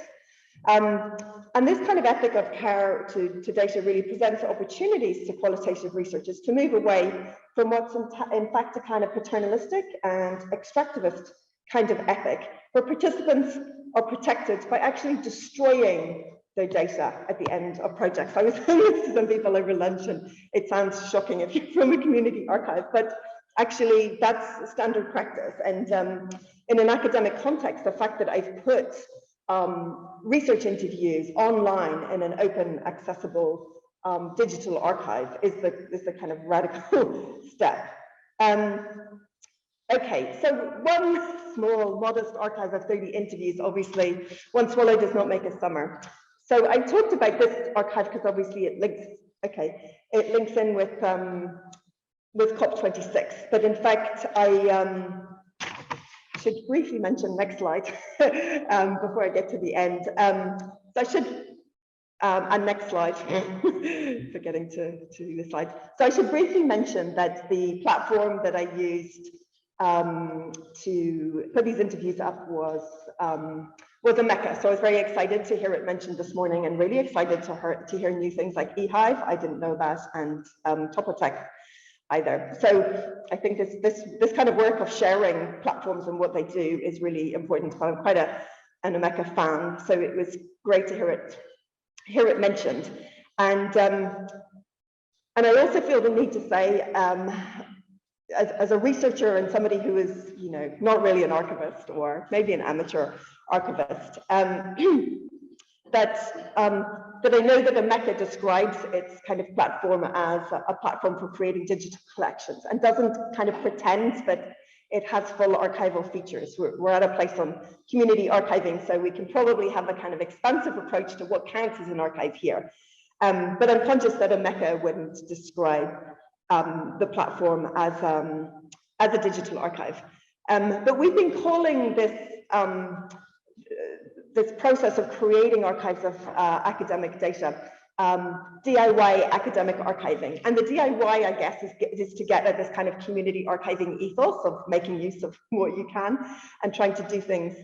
And despite, you know, knowing the complexities of using the term archive, and obviously Michelle Caswell has also written this article really critical of academics who use archive only as a kind of metaphor for a pile of stuff that's not kind of organized and hasn't been you know, kind of worked through an archival process. I'm kind of holding on to calling this DIY academic archiving to hold on to the influence of community archiving and a community archiving ethos in kind of driving this this kind of practice. And as I started to say, so next slide, you know, one small archive with 30 oral history interviews obviously doesn't really constitute a kind of massive influence. So I've also subsequently been involved in another project called Reanimating Data, where we have taken some research interviews from the late 80s with young girls about sexual health and sexual practices, and we have worked through a process of archiving them, also using Emeka. And along the way, I've become interested in other academics, particularly social scientists, who create archives as part of their work. And so I've now done, with the Clackwood Lives team, we've done some interviews with other academics who've created archives. And so what's emerged from those interviews is really interesting to me, is that although there's moves in academic research these days to archive data, so there's a move away from destroying data, and you know, you'll probably be familiar with ideas like the open data movement as a kind of driver for academics to share data. There's also other drivers like a kind of rampant audit culture in universities, which requires us to create lots of trails. There's also a sense that there's all of this data that's not being used, and so there's an interest in kind of extracting more value from data by putting it into circulation and maybe saving money by not having to do more research. So there are lots of drivers for the current move to archive data. And unsurprisingly, many researchers engaged in this kind of, say, interview practices or kind of community stories are, you know, don't share those kinds of values.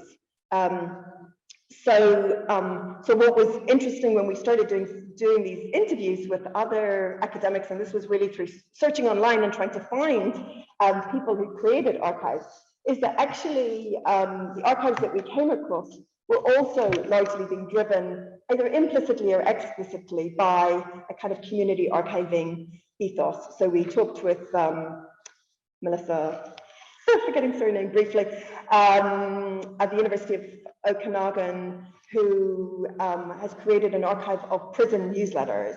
And that was, came from this kind of, political ethos of prisoners' rights and, trying to make sure that this material gets kind of saved. So our ambition for this idea of DIY academic archiving is to make explicit the profound kind of value of a community archiving ethos for academic research data and to put it into a kind of wide circulation so that it's available to members of the public and not just to other researchers. Thank you.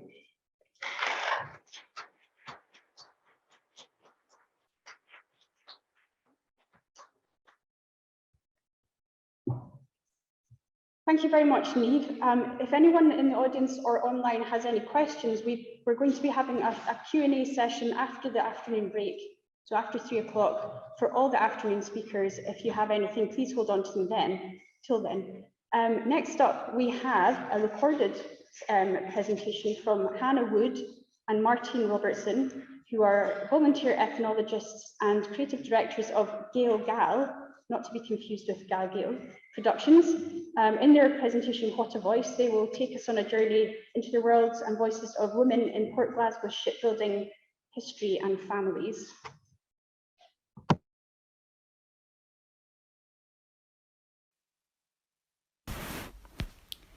Digital archives enable us to listen and engage with voices of the past and reflect on how stories of previous generations are echoed in the present. Using digital archives, we have been able to access the voice of Cassie Graham, which was collected by Hugh Hagan in the late 20th century, and listening alongside the voice of her granddaughter, Elise McGill, collected in 2019. Access to digital archives and the oral histories of the contributors democratises the past and shines a light on the lives which may not have been recorded in official records, as much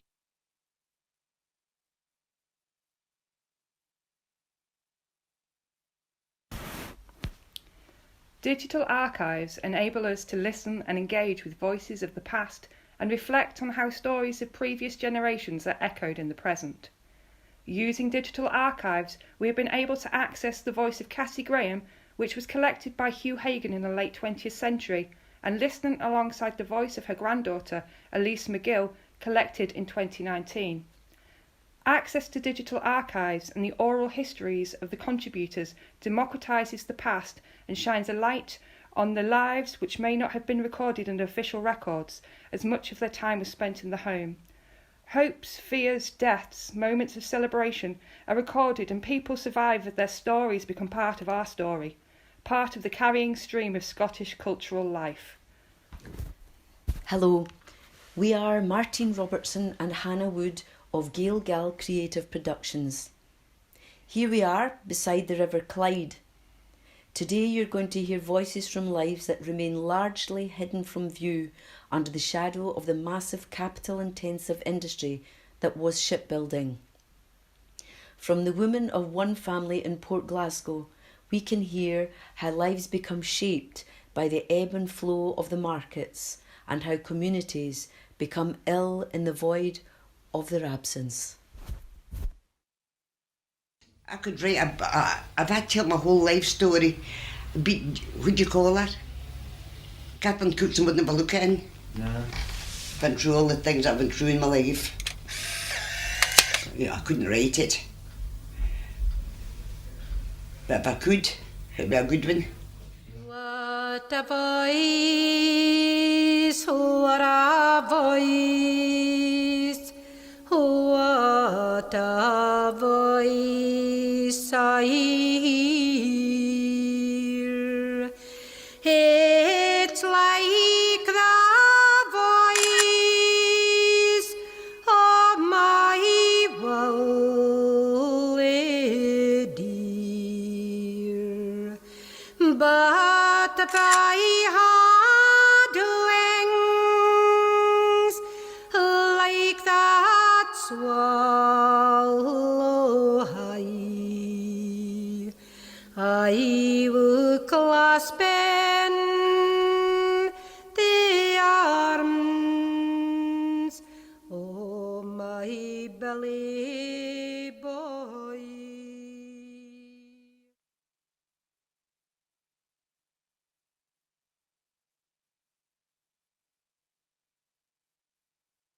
Walked out. The men all stood at the corners in them days. Corner boys. No tell you about the corner boys. No. No work, the gangs of the young people all men stood at the corner, they called them corner boys. Never were in the house. The women had the whole worry and the family and all to look after. A man wouldn't have took a wean out in them days. Wouldn't have dreamt it. Unheard of thing for to take their weans out. Unheard of. Now they're out with the prams and everything. I mean, talk of the town of a man out with a pram in them days.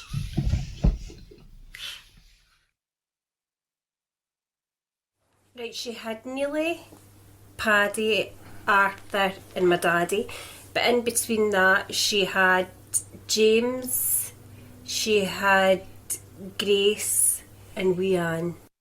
A couple of miscarriages Aye, too, but the means it actually That's a lot of pregnancies, James isn't it? died of TB There's a lot when he of was kids only just 2. died then, you know. Grace was premature and died just after birth, and then Anne, the holes in the heart. It's sad, isn't it? Yeah. Because she used to sit and she used to tell, she was sitting yapping to her for us, because I got on really well with her. She Yeah. was good to them, you know, and very good to them, to Matthew, you know. She had grandkids that was in England, that, but they were here. And she helped a lot with them, you know. She was a good person. She'd sit and tell you stories and you could sit and listen to her for hours. For hours. Her and Gracie, you know, them, her sister, and on a Monday night, but even just sitting at night, maybe me and her, and she'd be sitting telling you all these things. Because we were brought up in a big family and we had it hard. And we, you know, there's a poverty thing there with us as well. Poverty that we probably lived through, and it was bloody hard, you know. Theirs was probably worse. But when you sit and hear about their poverty, and then you listen to the young ones today talking poverty, I know, and I'm it's like, not the same. It is Definitely. poverty. Aye, but not on the same scale as... Definitely not the way we had it. This is the wee girl that she had that died. This is wee Anne. Oh, she looks so happy with it. She only one girl that she had. She had another, but she Aye, had Gracie. Grace. But She was stillborn. Was She wasn't stillborn. She was born and lived. She's premature. Less than a day. Oh.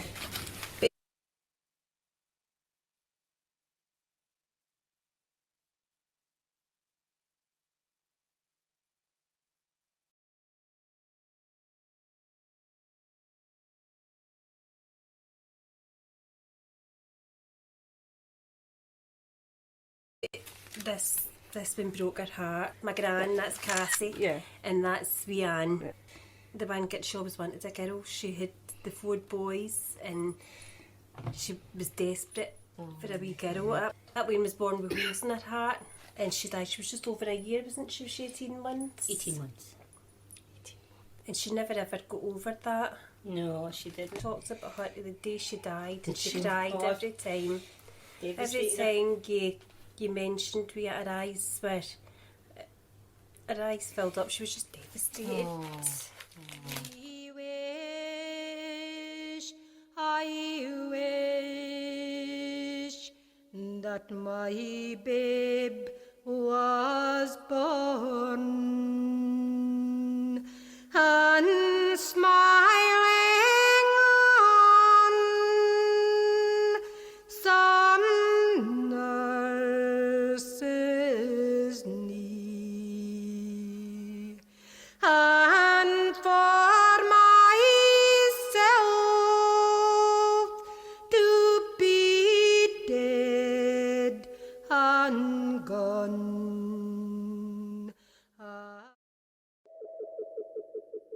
And the poor Elma, she hasn't got a penny, she hasn't got a penny, and she's getting the kids ready.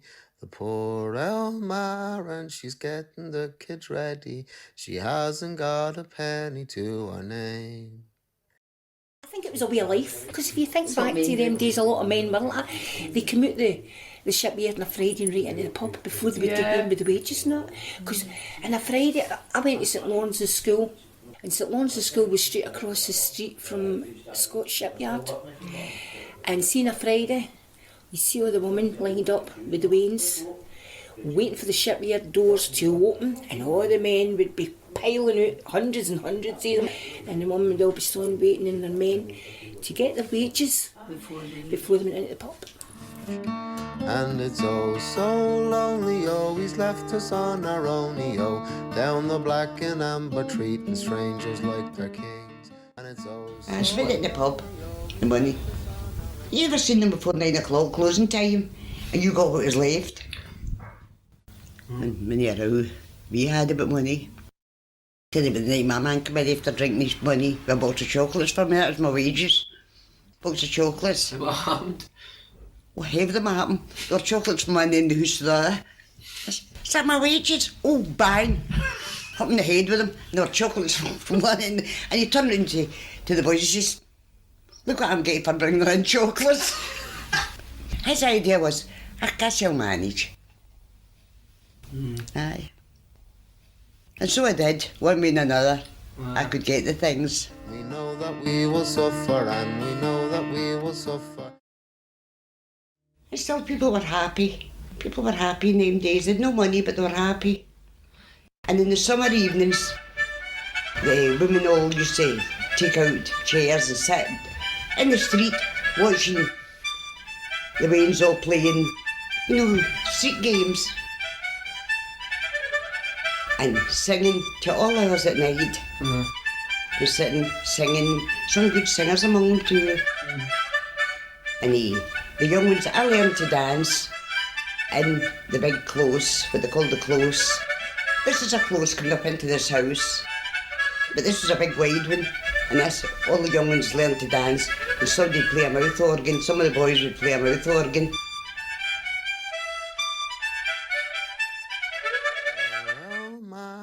She hasn't got a penny, she hasn't got a penny, and she's getting the kids ready. The poor Elma, and she's getting the kids ready. She hasn't got a Do penny you to her remember name. the decline of shipbuilding in Port Glasgow? I do remember it, but I was young, and I can.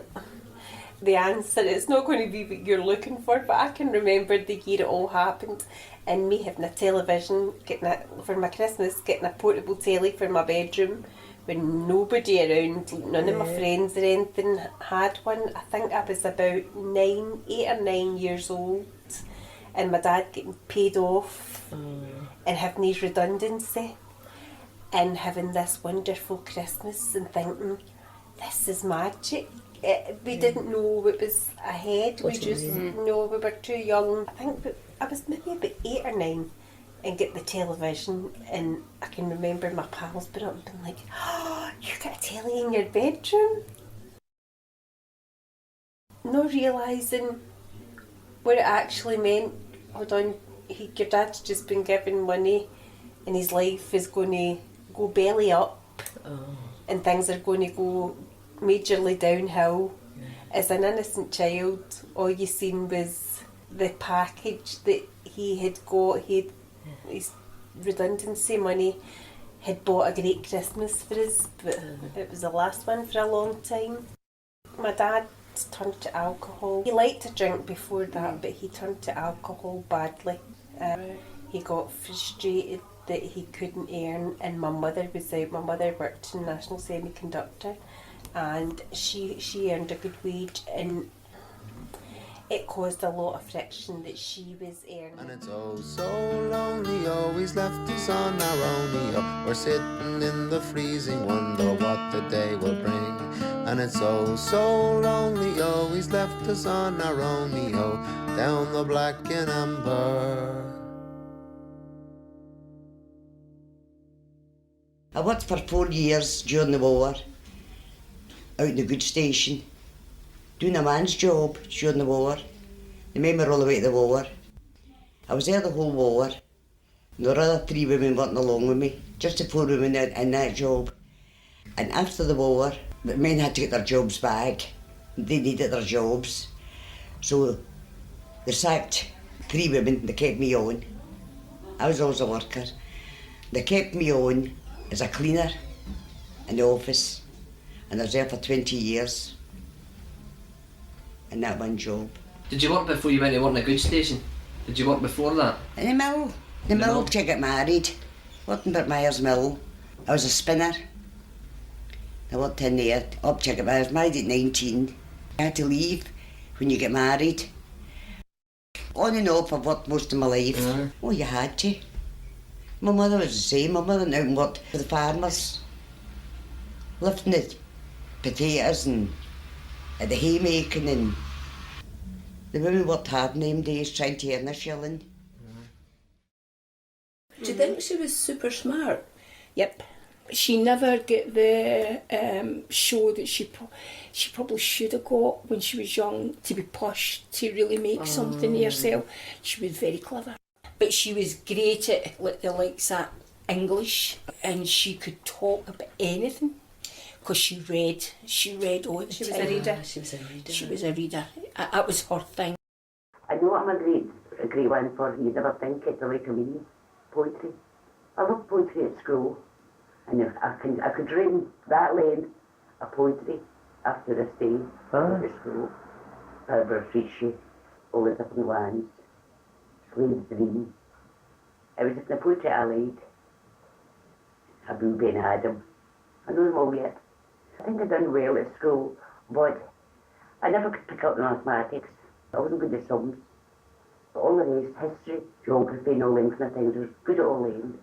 Would you like to have carried on with school and studied and all that? I mean, if you had the chance. When I come to about 14, a letter came from the authorities.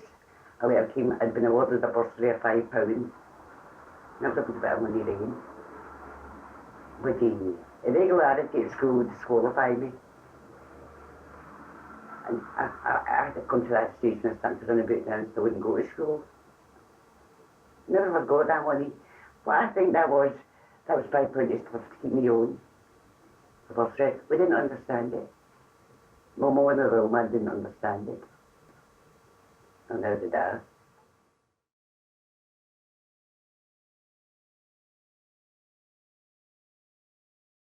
Although it wasn't a lot of touchy-feely, love, there was an easiness there. But I don't know why. I felt more comfortable in the stern thing near my granny Graham. See, your granny Graham, what I liked about her was she might not have showed you that kind of affection, but when you were waiting, she would sit with them and she would sing to them. Ellie's white drawers and things like that. Ellie's white drawers. For Ellie to put on. She was dead affectionate that way, and you know, Miss Polly, the Dolly, and she would let you know all them. She would sit and sing to her for hours. And I sung that with Amy and Owen and Caleb. But that was the way she showed her affection. Whereas my mother didn't sing.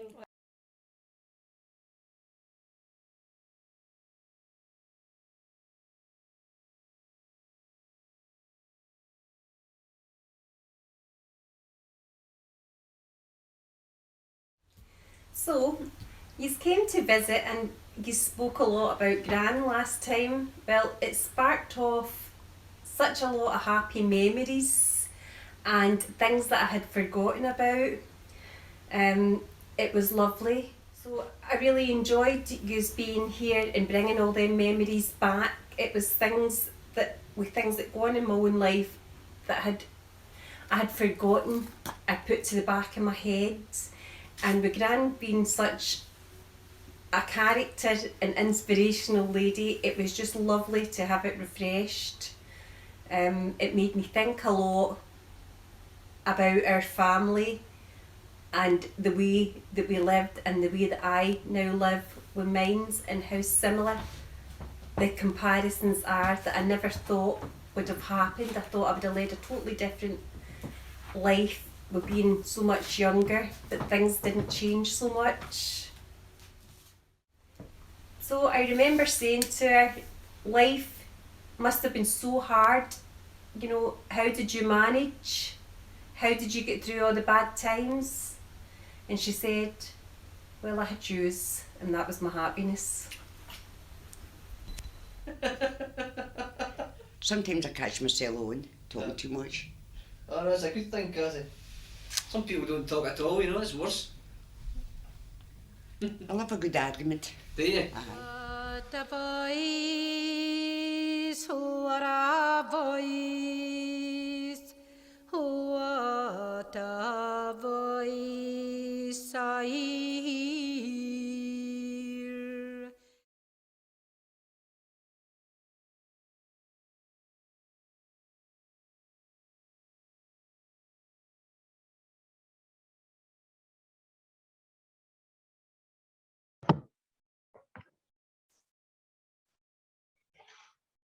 Thank you very much to Hannah and Martin. And if anyone has any questions for Hannah, I can give you her email address and she'd be happy to correspond with you. Next up, we have continuing the feminist and women themes of digital archiving. We're going to have Jenny Wortnaby, who is an independent researcher and activist, sharing her work on using archives for community activism and improving online engagement. Jenny.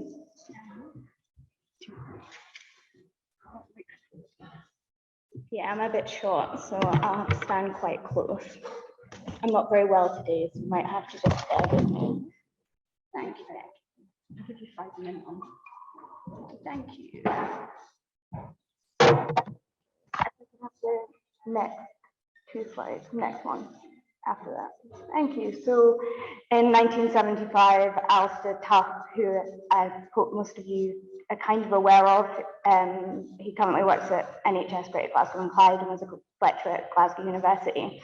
So he's a practitioner and an academic. And he was given 2 pieces of advice for archives, which were never waste time on women's papers, and secondly, to actually destroy anything marked for disposal to ensure that historians didn't make a fuss about it later. And I think this broadly speaks to the point that I'll be trying to make, which is that archives are not neutral, and there are lots of ways they're not neutral. This is an example. The patriarchy in 1975 was particularly bad. Thankfully, conventional thinking about archives and records has changed significantly over the past 40 years. And this will talk about some of the essential things to consider, like questions of colonialism, race, feminism, and inclusion of LGBTQI+ communities, especially to avoid people like me, pesky historians, making a big fuss when you do something like this. So if I can have my next slide, please. So archives are political, and debates around the roles of archives and records in cultural, social, and political processes are long-standing. The recent scholarship and community-based archival initiatives critically interrogate the role of archives in terms of archival actions, records, practices in bringing about or impeding social justice. So understanding and coming to terms with past wrongs, or the permitting continued silences, or they can be used to empower historically or contemporarily marginalized and displaced communities. So since the early noughties, theorists and practitioners have confronted the ways in which archives can be used as tools for both oppression and liberation. So approaches have been informed by academic writing on post-colonialism, critical race, feminism, queer theory, deconstructionism, and postmodernism, which generally has been considered as airy, fairy, but as Terry Cook said, it's important for the profession to remember that the opposite of practical is impractical, not theoretical. So we can use these theories to further encourage empowerment of our communities through activism in archives. So recent research has emphasized the need to address power imbalances to support archival autonomy and diverse voices to create collaborative and open spaces that ensures that we use critical approaches in order to seek to liberate people from the circumstances that enslave them through reflection and critique. So we can broadly define critical archival studies as those approaches that A, explain what is unjust for the current state of archival practice and research, 2, pose practical goals for research and practice and how that should change, or provide norms for such critiques. In this way, critical archival studies, like critical theory, is emancipatory in nature, with the ultimate goal of transforming archival practice and society at large. Can I have the next slide? So, critical archival studies broadens the field scope beyond an inward practice-centered focus and builds critical stance regarding the role of archives in the production of knowledge and different types of narratives as well as identity construction. So this way of thinking about archives isn't really new, but naming it critical archival studies is. And archivists and archival studies scholars are well aware that naming is a form of legitimating. Naming is power, and theory has an unfair reputation for being obscure and impenetrable, but recognizing that theory and practice is a false binary, and that theoretical and political assumptions will always underlie the work of archives and archivists. It means it's essential to draw on critical theory, post-colonial theory, feminism, queer lenses to offer new readings and frameworks to guide archival theory and praxis. This is essential for making sure that archival practices are liberatory and has potential to do positive things rather than just oppress people based on race, class, gender, identity, sexuality, and ability. So the contribution is to ensure that practical application that turns theory into practice, in which we apply theory. But it's not just that. Part of what this is about disrupting the prevailing paradigms in the humanities so that we are critically asking how we exist in the world, how we know what we know, and how we transmit knowledge. So the ontological and epistemological questions. If I could have the next slide, please.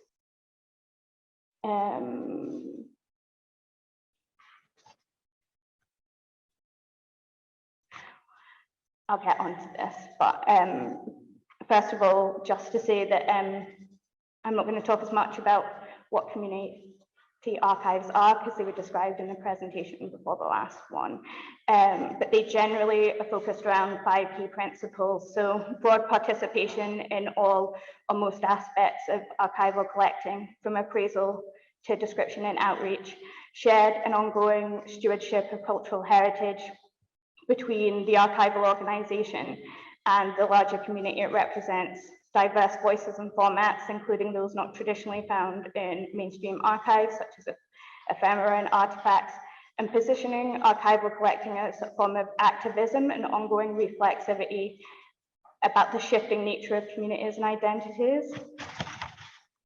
So community archives are part of larger political movements whereby groups who have been ignored, misrepresented, or marginalized become part of mainstream, but by mainstream archival repositories are able to launch their own archival projects as a means of self-representation, identity construction, and empowerment. So the decisions about what materials to collect, how to describe those materials, and who should have access to them are made by community members generally, most of whom are not professionally trained archivists, they're embedded curators. The importance of archive and heritage workers as embedded creators is that this doesn't mean they're usually not professionally qualified archivists, but they are somebody who uses his or her physical and virtual presence within a selected community to document that community while simultaneously serving as a resource to it. The creation of community archives can be seen as a form of political protest is an attempt to seize the means by which history is written and to correct and amend dominant theories of the past and narratives of the past. So the endeavour by individuals and social groups to document their history that has generally been subordinated or marginalised. This reproduction of history's challenges and undermines distortions and omissions by traditional archives, as well as, it can represent a way of filling the gaps in history as official stories often marginalized. So I've got examples coming up. Next slide, please. So what I'd ideally like people to think about is critical thinking in community archives and what liberatory archives would look like. What do liberatory archives do? What do the archivists do? What are the concrete steps that we can take to get to our visions? Tackling issues like white supremacy, colonialism, the patriarchy, heteronormativity, ableism, and climate change. Next slide, please.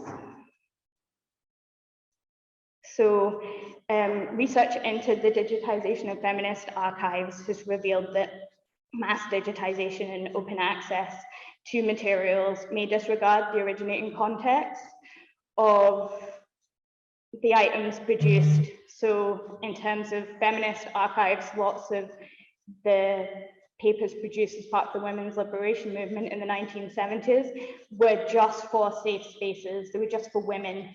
And the permanent preservation and open access of these items might actually go against the activists' intent, goals, and what they had intended the purposes of that information to be. Could I have the next slide? Oh, next one. I'm gonna have to go back.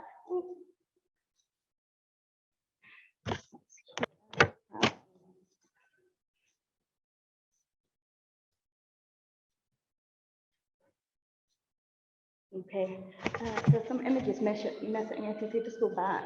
Oh, there we go. So basically, this is Nessie, which was a radical feminist newsletter from the Scottish Women's Liberation Movement. It was for women only, and digitization would mean that it would be available to access for more than just women. And that presents issues. So what I would argue in these situations where you're digitizing items like this is to discuss the context in which they were originally written. So lots of these also contain gender critical ideas, and it's also about how do we write a context about that to recognize what the thought was then and what the thought is now, because you can't ignore that transphobia exists in these items. You also can't show them without acknowledging that, because that can be harmful. And these are some of the theoretical questions we need to ask when we're taking part in digitization of archives. So given the amount of time that's required to digitize and describe records in the collection, these decisions are made on an item level basis, and the materials are scanned and there are single digital files, and they need to fall within the scope of your development policy. So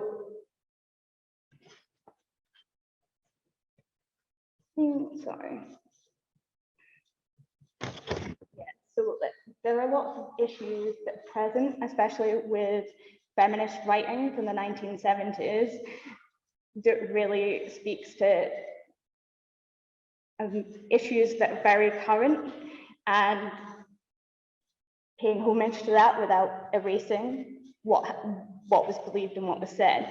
So in addition to providing access to historical records, there have been lots of really good examples in DIY archival projects of digital participatory microhistory projects that encourage the community members to create new records documenting their experiences. And this might be brief video or audio narratives describing their experiences of whatever the archive is about, which can challenge traditional and dominant definitions of archival records as impartial byproducts of activity and try and fill in the gaps in the historical record keeping for which pre-existing documentation doesn't exist. So what I've done is some interviews with trans women to add to the collection so that they can give their perspective on some of these issues as a way of creating empowering activism as part of the project. So the possibilities for archives can include post-custodial models, which have already been mentioned, where rather than accepting physical records and keeping them, you can borrow them from individuals and organizations, digitize them, and then give them back to people so they're completely available to access, but you're not keeping individual items that people have emotional connection to. I would also say that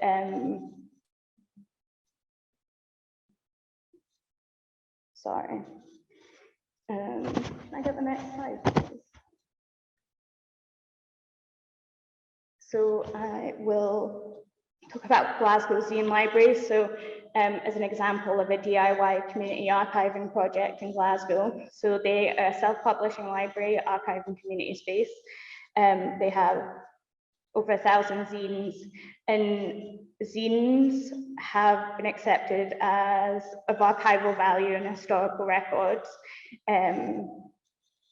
Red CAHG refers to zines as sources of advocacy and empowerment to those who make them and attempt to bear witness to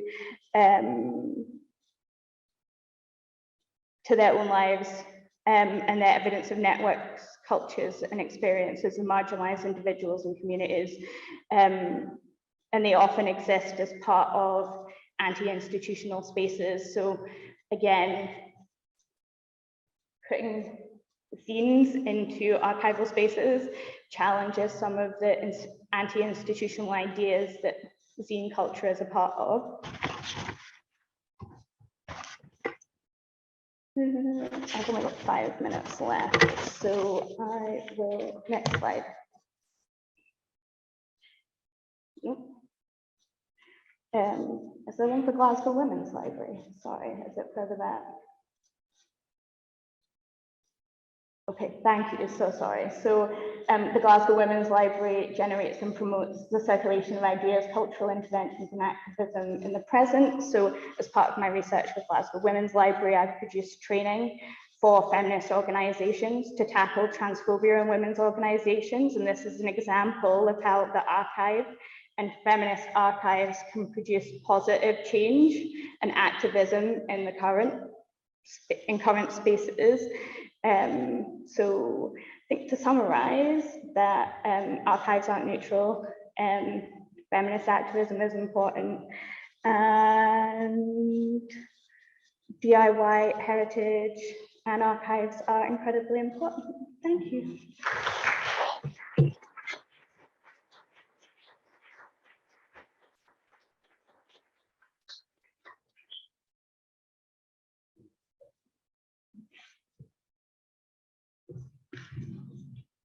Thank you very much, Jenny.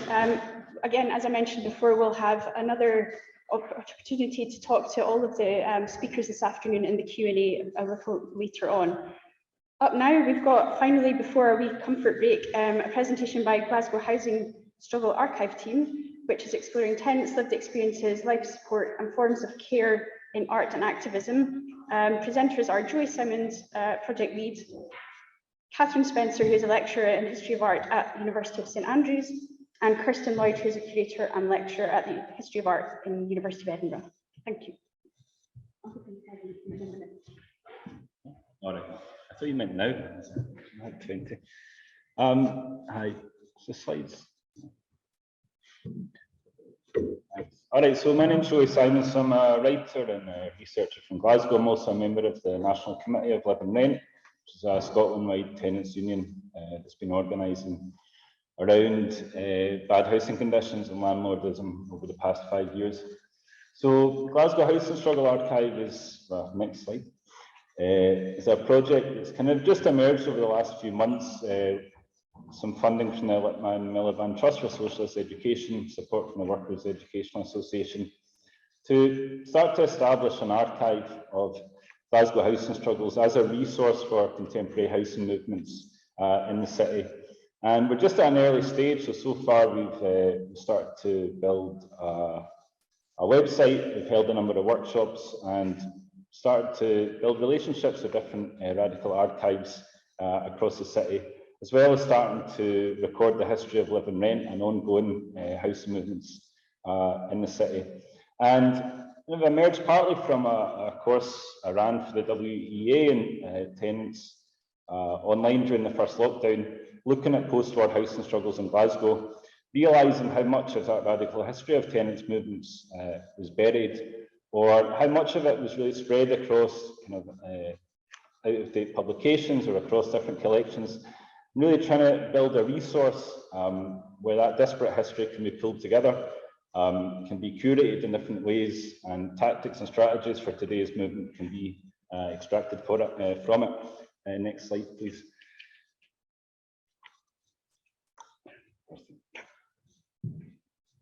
Hi there, I'm Kirsten, and I just wanted to say a little bit about how we got involved in this project. We started working with Joey and GHSA a number of months ago on this project, If You Lived Here, which was part of the life support project at Glasgow Women's Library. The full title of the exhibition was Life Support, Forms of Care in Art and Activism. But this element of the project is on the first floor at Glasgow Women's Library, and it was curated by the artist Martha Rosler, originally for the Dia Art Foundation in New York back in 1989. And the original show comprised 3 exhibitions and 4 open forums, which addressed housing problems, homelessness, and the impact of gentrification on communities. So gentrification was really just getting going in those days in New York. And the exhibition pulled together documentary photography, newspaper articles, real estate adverts, zines, kids' drawings, books and other reading materials, artworks, as well as a video lounge as well, with documentary films made by community activists primarily. And the idea was to bring together those at the sharp end of the housing crisis with activists and urban squatters, academics, advocacy groups, to really sort of squat this really prestigious gallery in the Soho district of New York City and to build solidarity. But a key aspect of the project really was to sort of bring a critical perspective to artists' engagement with these debates, and also artists' role, if you like, in gentrification itself. And Martha Rosler is an artist who's written a lot about the problems of documentary photography in terms of sort of getting this sort of very nostalgic view, promoting this very nostalgic view and a sort of more sort of charitable approach to social issues rather than political action. So she was really wary of the idea that art projects in contexts like this can actually sort of stifle political action rather than contribute to it and to, as I say, build solidarity. So after the first exhibition was presented in New York, it travelled to Oxford in England, and then Martha packed the materials away into crates, where they mainly stayed until 2008, when she was asked by an arts organisation to present the materials, to present the archive as a sort of archival exhibition. And since then, it's become a living archive, and it's moved across Europe, North America, and Central America. And every time it's displayed in a space, new materials from that context are added to the archive. So it's very much a living archive, by which I mean it's focused on its usage in the current and in future struggles. So it's not focused on sort of the representation of the past. And Martha herself commented when we asked to borrow this archive for Glasgow that it's actually been in a huge amount of demand in recent years, particularly since the onset of the pandemic, for obvious reasons. For the display as part of life support, we commissioned Rosler's studio to scan the materials in the archive, because it's based in Brooklyn in New York. And then we reprinted the majority of them here in Scotland. And a key aim for us was to focus on, first of all, women's perspective in the housing crisis. Second, to think through the histories of housing in Scotland, and third, to contribute to current activist work in this area. And we represented If You Lived Here with Living Rent, Scotland's tenants union, which Joey and I are involved with, And we also commissioned Joey and Ciara McLean to create a housing timeline, or a timeline of housing struggles in Scotland. And when we commissioned this, we thought, right, it's just going to be a really sort of boring line, perhaps, but with key dates sort of coming off it, with what sorts of things had happened in Scotland since, I suppose, around 1915. Could we have the next slide, please? But we didn't get that. What we did was this. So they made this incredible wall, this incredible intervention in the gallery space. And I'm going to let Joey talk about this, but I just wanted to point out this sort of collage approach, which runs throughout the whole of If You Lived Here, and of course this particular part. So the rest of the exhibition, the original one and our representation of it, wasn't organised by sort of chronology or by context or geographic areas, if you like. Instead, it sought to sort of juxtapose lots of different archival materials, encouraging us to think about the sort of connections and tensions between different positions and different contexts. So, for example, thinking about the difference between gentrification in New York in the late 1980s and regeneration in the East End of Glasgow, and how these sort of programmes relate and how they differ significantly as well. So I'll hand over.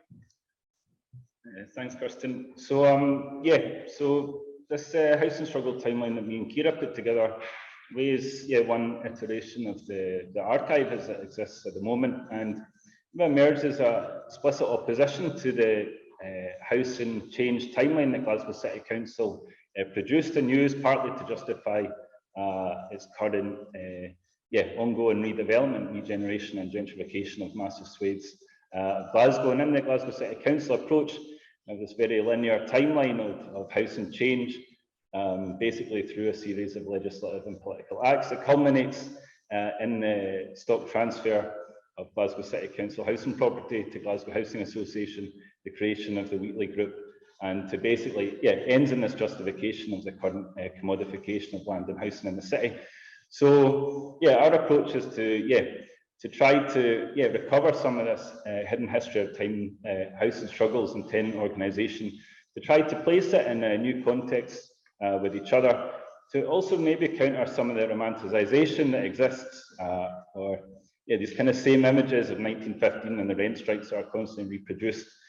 And just place it in this new context and see what comes out to an extent.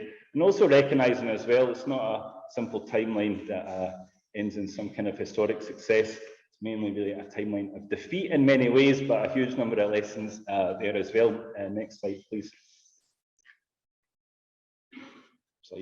And next slide.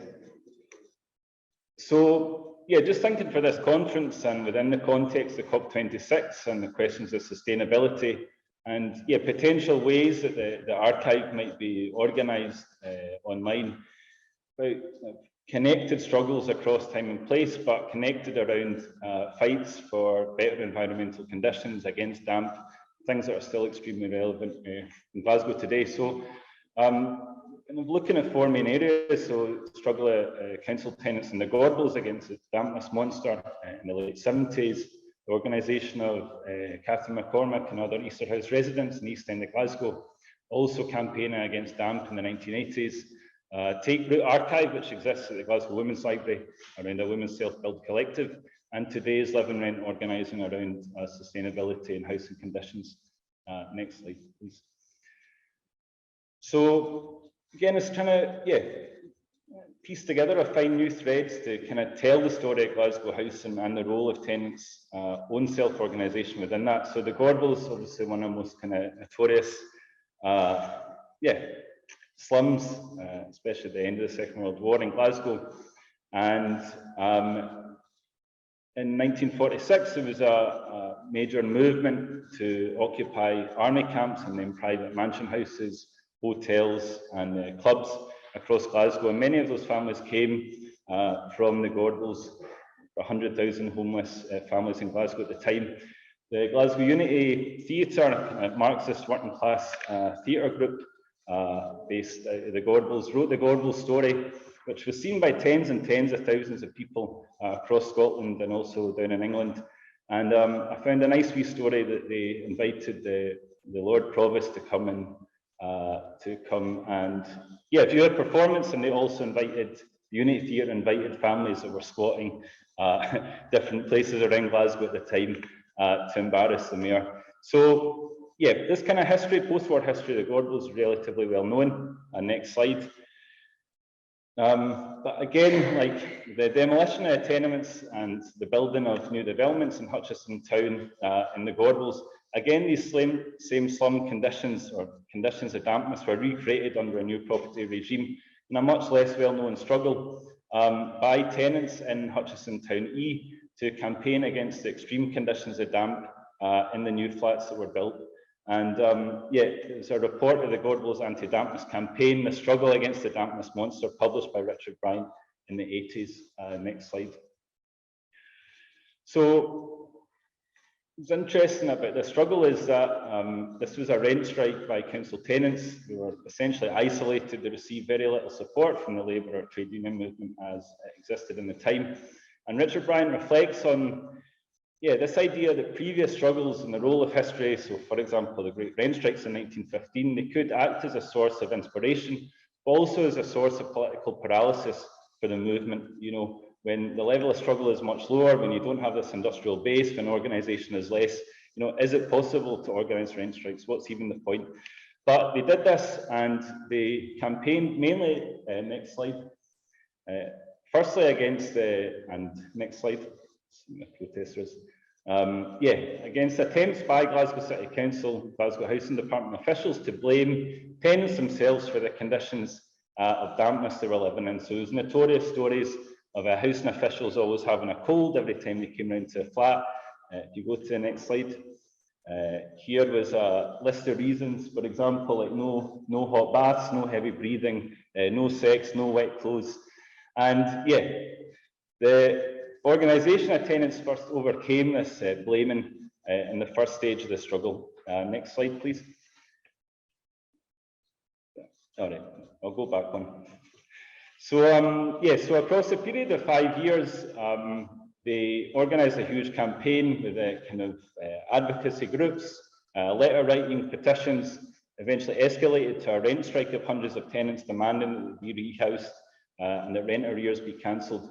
And in the end, they were successful, and the Hutchison Town E blocks were eventually demolished. But it's just an interesting story because it's really not very well known. But in some ways, it has much more relevance for today than maybe struggles in 1915 or in the war period.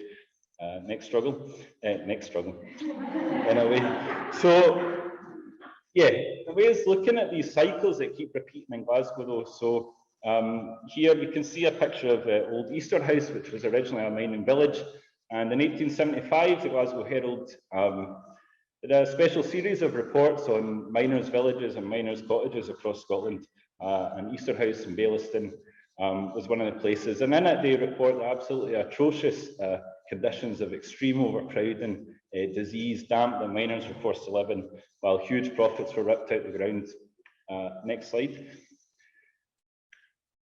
So these cottages themselves were demolished as in the early 20th century, and TCF Broche, who was actually, I think he was a curator at Kelvin Grove, wrote these kind of different journeys and walks around Glasgow.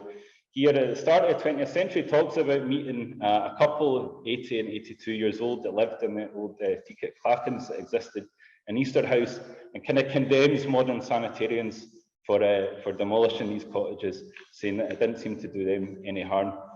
Next slide. But if we skip forward almost 100 years, you know, same in Easter House, you know, after mass development, post-war council housing, again, tenants were subject to these horrific conditions of damp, you know, 100 years after, you know, these miners' cottages were condemned to the same. So Catherine McCormick and other community activists and members of the East Hall Residents Associations led a really important struggle in the late 70s and 80s to establish an explicit link between bad housing, damp conditions and health, which seems obvious now, but they fought a major struggle against Glasgow City Council.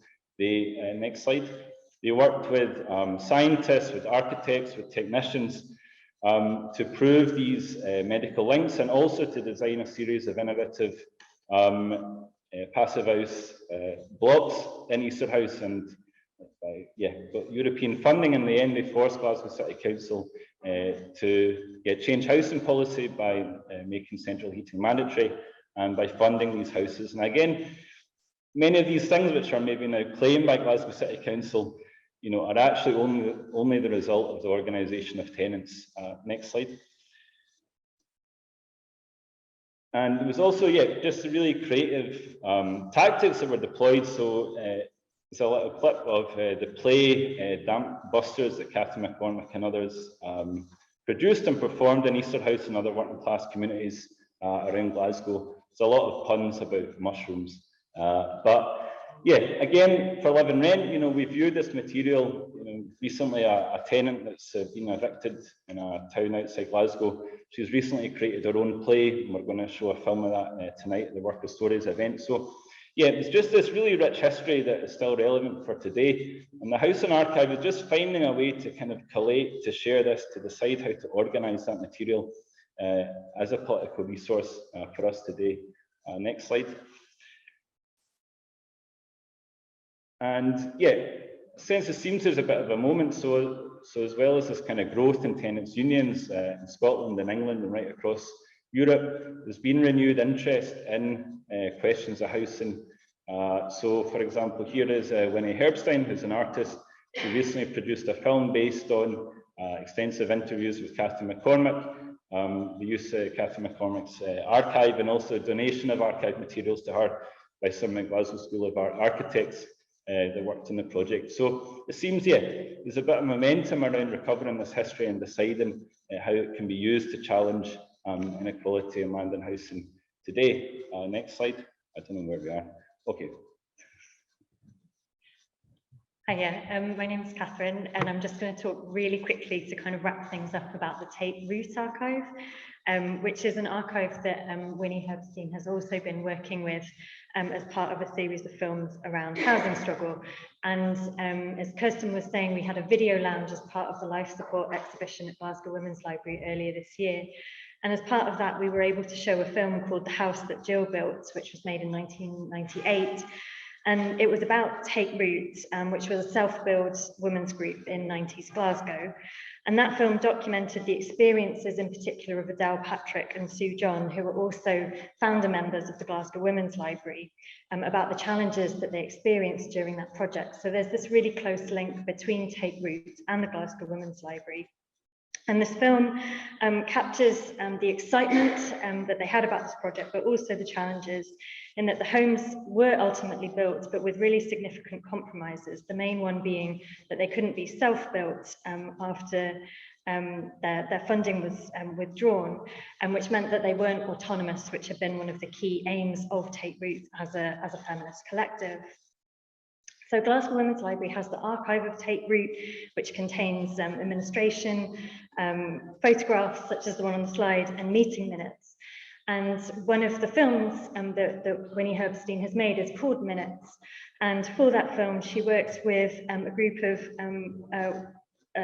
called Slaghammers to use those minutes to create restagings of the discussions that were held by Take Root during the 1990s. And so Minutes is this really creative way of telling the stories in this archive. And it really spoke to the concerns that were powering life support in terms of both recovering archives, but also thinking about how they might be used and activated within current activism, particularly when those projects might not have achieved the full extent of their founders' aims. Wow. I think I'm done. I'm going to hand back to Joe. So just quickly, next slide. So it's just a little image of these same issues repeating. So this is Cathcart tenants and a kind of flagship home group social housing development that have been forced into extreme fuel poverty by poor construction, thousands of pounds in rent arrears that Live and Rent's currently organising. Next slide. I feel like I'm on the 1 minute smash here. Next slide. So, next slide, don't have time for that. So basically, I mean, we're an archive in a very kind of loose sense at the moment. It's just been a few months. We've had a bit of funding to create the website, Glasgow Tenants Archive. We've organised, workshops on archiving our past with historian Ewan Gibbs. An amazing workshop with Paula Larkin on building practical 2D digitisation skills to allow us to start to do this work ourselves. In a couple of weeks, we're organising one with the Media Rooms Archive in London on using archives as a political resource and different software that can be useful in that. And we've also led sessions in the Living Rent training programme on tenant history. Next slide. So, so the key thing now we need to do is we need to build a collective in a way to take ownership by Glasgow House and Struggle Archive, to think about how it can integrate with Live and Rent as a tenants union, to have those discussions on what is the form that is most useful for us to use. With support, life support, we're going to undertake some oral history training. For the Occupy conference, we're going to build a digital map of squatting sites in Glasgow from the mid-40s. Also supporting the republication of Sell and Be Damned, which was an account of the campaign to prevent the sell-off of Council House in Mary Lee in the 1950s. And really just to continue scanning materials, uploading materials to Glasgow House of Struggle Archive, building links with other archives, and taking that into our day-to-day work in the tenants union. So I think just lastly, for us it's important that community in a way can be used in a lot of different ways. We can see just now Glasgow City Council is undertaking a massive fire sale of assets, transferring public goods into private hands under the guise of community power. Community consultations are being used across Glasgow to justify the sell-off of public housing and public land. For example, in the Wynford that Kirsten mentioned before, our Live and Rent members are currently occupying land to prevent it being sold off by Glasgow City Council to developers. So I think it's important for us to interrogate, what is an archive? What does community mean? But these terms aren't static. And in a way, the real struggles are outside the archives. Even if the perfect archive can only do so much. So just should get involved and change things. Thank you.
Okay, thank you very much. We're coming back for the final session now, and I'd like to introduce to you Janos Schwang in the middle here. This is a video from Anna Glasgow. Janos is a woman musician originally from Hungary, and with Anna Glasgow supports Scotland's women community to make visible their rich cultural heritage via online exhibition and archiving. And Janos is joined by W and Jonas to play some music after the presentation. Over to you. Oh, thank you very much. Thank you very much. Oh, I have my own mic. Thank you very much. It's a pleasure to be here. Yes, we are a Roma cultural organization called Ando Glasgow. And I was thinking maybe I should give you a little bit of background of what we do to understand a bit more of our work. And I was also thinking, how can I touch the topic of environment, since we are here to talk about COP26 as well. So I thought probably talk a little bit about culture and the importance of it and why we are focusing so much on it. I think I state the obvious if I say culture is important. culture is important for every society, every community, everyone. We create cultures, the way we live, the way we behave, a lot of things, create cultures, and in exchange, eventually culture kind of guides our life. We couldn't exist without culture. I think we can all agree on that. What happens if people are pushed beyond societies, beyond the edges of society, when they feel marginalized, impoverished, and isolated from society? Can I have it first? Thank you. So this is what happens, unfortunately. We see ghettos and ghetto culture happen. And this is, it would be too difficult to talk about the whys and hows about this. We don't have enough time for it. So we're just going to focus on the culture.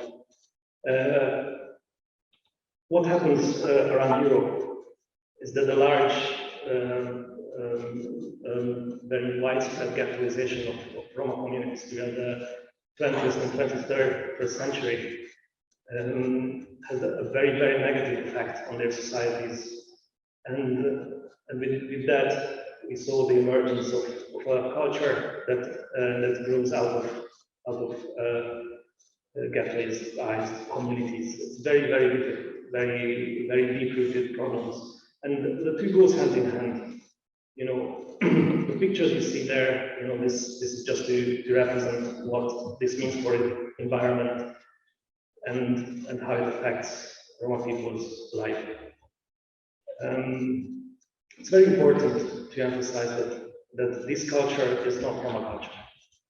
You know, any community, any people and group of people who find themselves in the same situations if they were targeted by marginalization, corruption, extreme politics, crime, all sorts of things.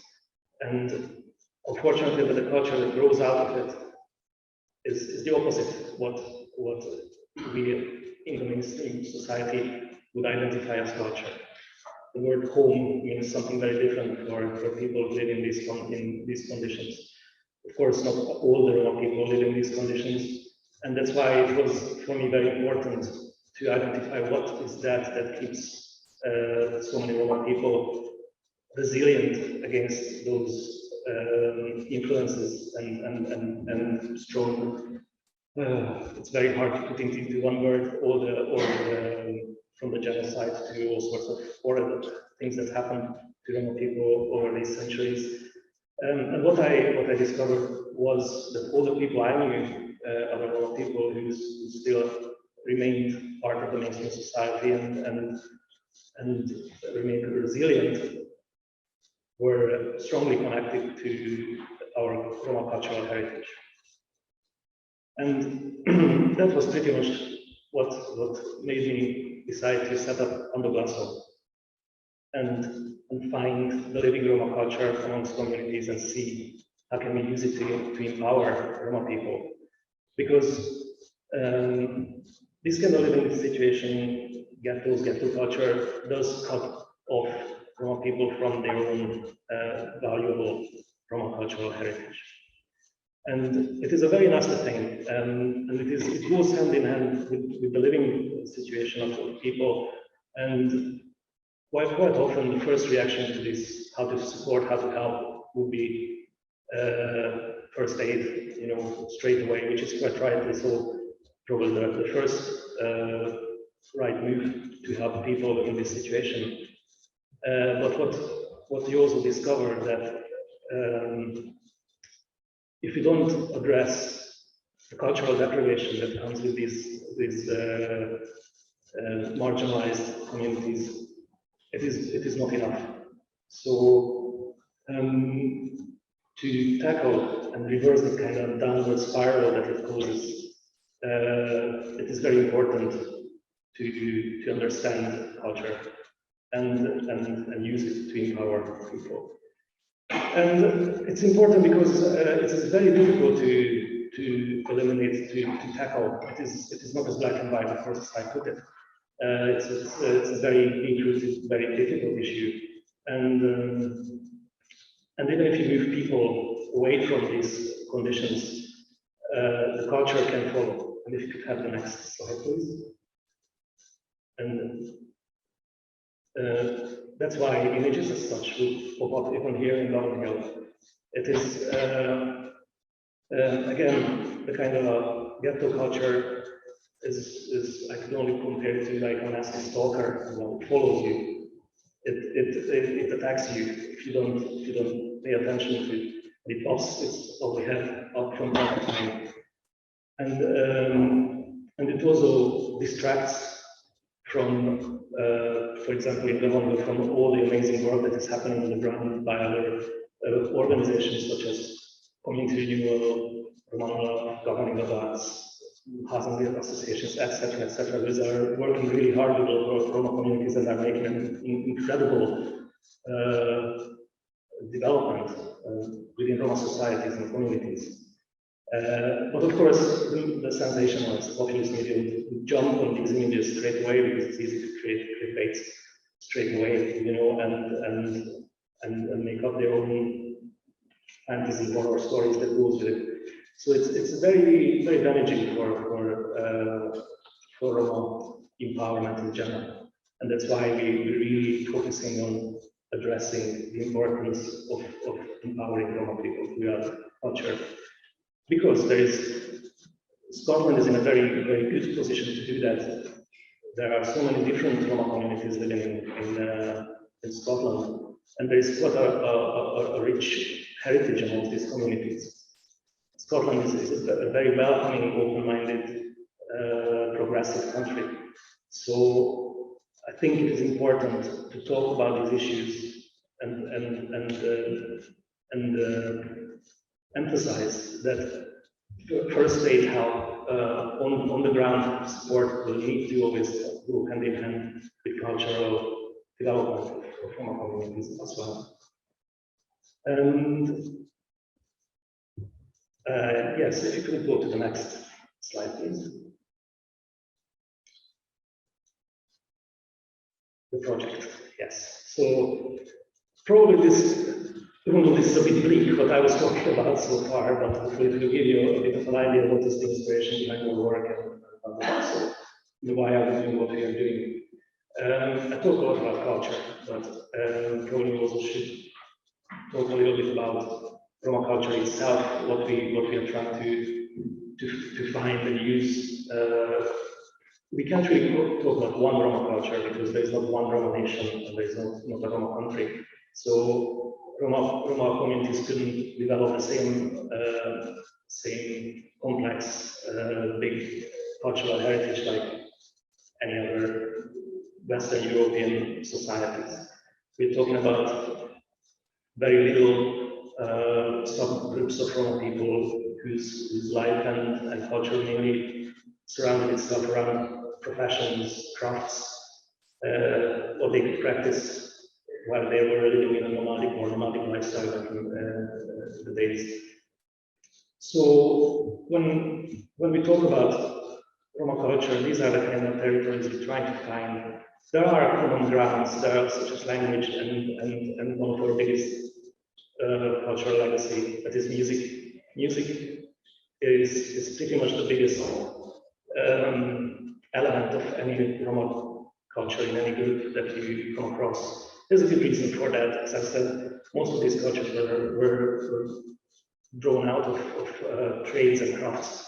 And music, not in the UK, but on the mainland of Europe, was always the biggest employer of Roma people. Therefore, it created a massive legacy. And going back, what I realized, what made people so resilient against difficulties and hardships in life in Roma communities was mainly those people whose family and heritage had a strong connection to the music legacy of Roma people. Of course, there are other crafts and other elements of Roma culture that is important, and that is, for example, well documented in Roma family names like Lakatos, locksmith, or Ötvös, which means silversmith, Újság, bear, tailors, Kalderas, which is tinsmith, bucket maker. So these are still alive, and we can still find a lot of this in Roma communities, and they have a very, very important role even in modern days. What we think of music, for example, it means something very different within Roma communities. As one of the Roma people I talked to recently, just put it very simply, music is home. You know, as I was mentioning earlier on, for many Roma people, home doesn't exist. You know, a lot of things are missing from their life, but they can find it in crafts such as music. You know, it means friendship, it means stability, home, income, a place within your society, and so on and so on. So these are very, very important topics or territories to discover, to explore. And therefore, that's why quite often we are identified as a music organization. We are simply just trying to really focus on culture. Music is always going to be the biggest part of it. But we are very interested in what else we can find, what else we can use to empower Roma communities throughout culture and heritage. So this is how we get to this project finally that I'm here to talk about. We embarked on a year-long project supported by the National Lottery Heritage Fund, and we teamed up with the National Library of Scotland. And what we are going to be doing is going around all the different Roma communities in Scotland and talking to people to tell us what culture means for them, what is their heritage, what they find important, what it means to them, and so on and so on, to understand a bit more about what is out there, what can we find, what is still alive, what do people bring with themselves when they arrive to Scotland, for example, and how can we build on these strong cultural heritages. And we are going to do this through mainly video interviews. And we will always ask people to contribute stories, music, talk about important things in their culture. And once we finish with all this, we'll go into the National Library of Scotland to be archived and to be showcased. And on our site, we will organize a big 2 days long cultural festival next August, the 26th and 7th, or 27th and 28th of August, where the general public will be able to meet lots of our Roma content creators, and they can see what we've been working on. And there will be concerts, workshops, talks, films, whatever we can bring into this festival. And also we will archive and showcase all this work through another project that we developed called OPA, which is a digital platform. So if we could have the next slide, please. We were kind of forced, like most of all other organizations, we were forced due to the lockdowns to work digitally and find ways to work digitally. So we've done the best we could, and we've done quite a lot of creative work from isolation, and we started to meet a bit more together when the lockdowns were easing up. So we ended up creating quite a lot of digital work, and we wanted to create a home for all this on the internet. I found it difficult to just always put it up on Facebook, YouTube, kind of fall into parts, you know, amongst all the other things that we post and stuff like that. So we thought it would be good to create a home for all this work on the internet. So if you could have the next slide. We created OPA, which actually we've not finished creating it.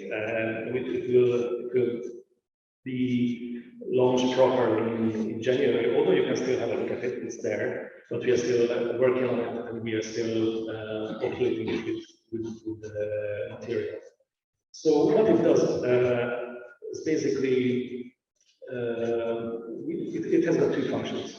One that is it's informational, so people can see blogs that we publish, what we work on. It could be news, it could be things such as the work we are doing throughout this project. There is another side of this platform, and if you could have the next slide, please. Okay. Then this is basically, it's got two other, it's got a membership kind of members only area where people can actually access, download, enjoy the creation of promo creatives and people. And we distribute the money that comes through membership equally in between the materials that people put up. So it's not about downloads and plays and numbers like that. So I'll try to finish it off as quickly as possible so we can play you a little bit. This is where our work is going to be showcased on our part. So please keep an eye on it. And if you go to the next slide, I'm just going to say a few, this is a tutorial part of it. And if you go to the next one, so I guess just to sum it up, what we've learned over these years is that the culture of deprivation of promo communities has serious effects on their life and their connection to their own environment, as well as amongst many other things. So this is still really our main goal to address the cultural deprivation of promo people and communities. Digital work was really beneficial over these years. It opened up a lot of new directions, and it's fantastic. However, it doesn't really replace the real life events, the meeting of people working together, bringing all this culture together with the mainstream societies and the fragmented various different communities. So I think that's all I wanted to say. Luckily, I'm a much better fiddle player than speaker, so I'm going to swap now, and we have Liviu and Jonas with us. We are going to play some gypsy music from Romania. I'm not sure if you can see them online because I can only see my own face, but they're here. You can hear them. Thank you.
Hello,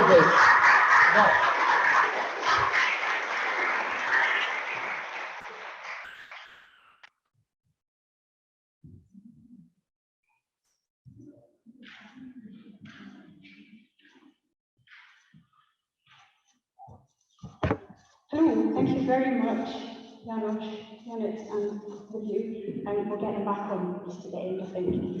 We've now got the question and answer session, so can I invite all of the speakers from the afternoon session to come back to the stage?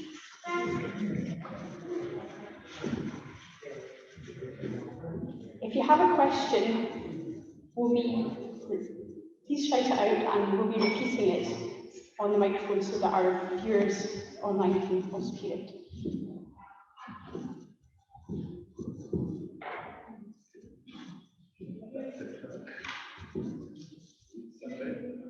If you want to.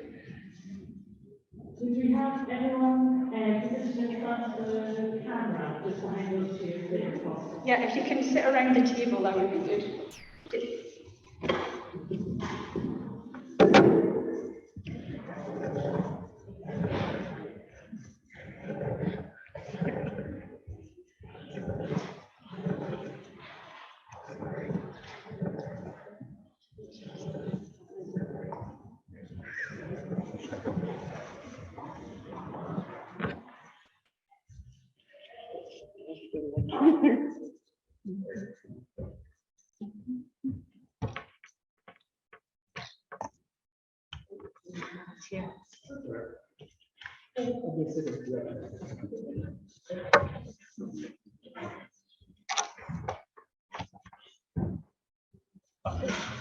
That's it.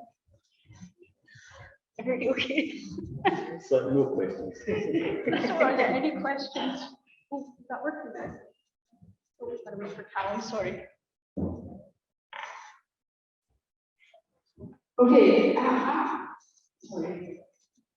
Okay. Anyone got any questions for any of our fantastic speakers? Or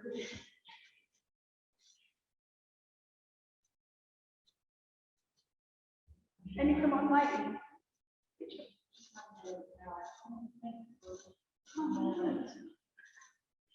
We answered all the questions. Did any of the speakers have any questions for each other?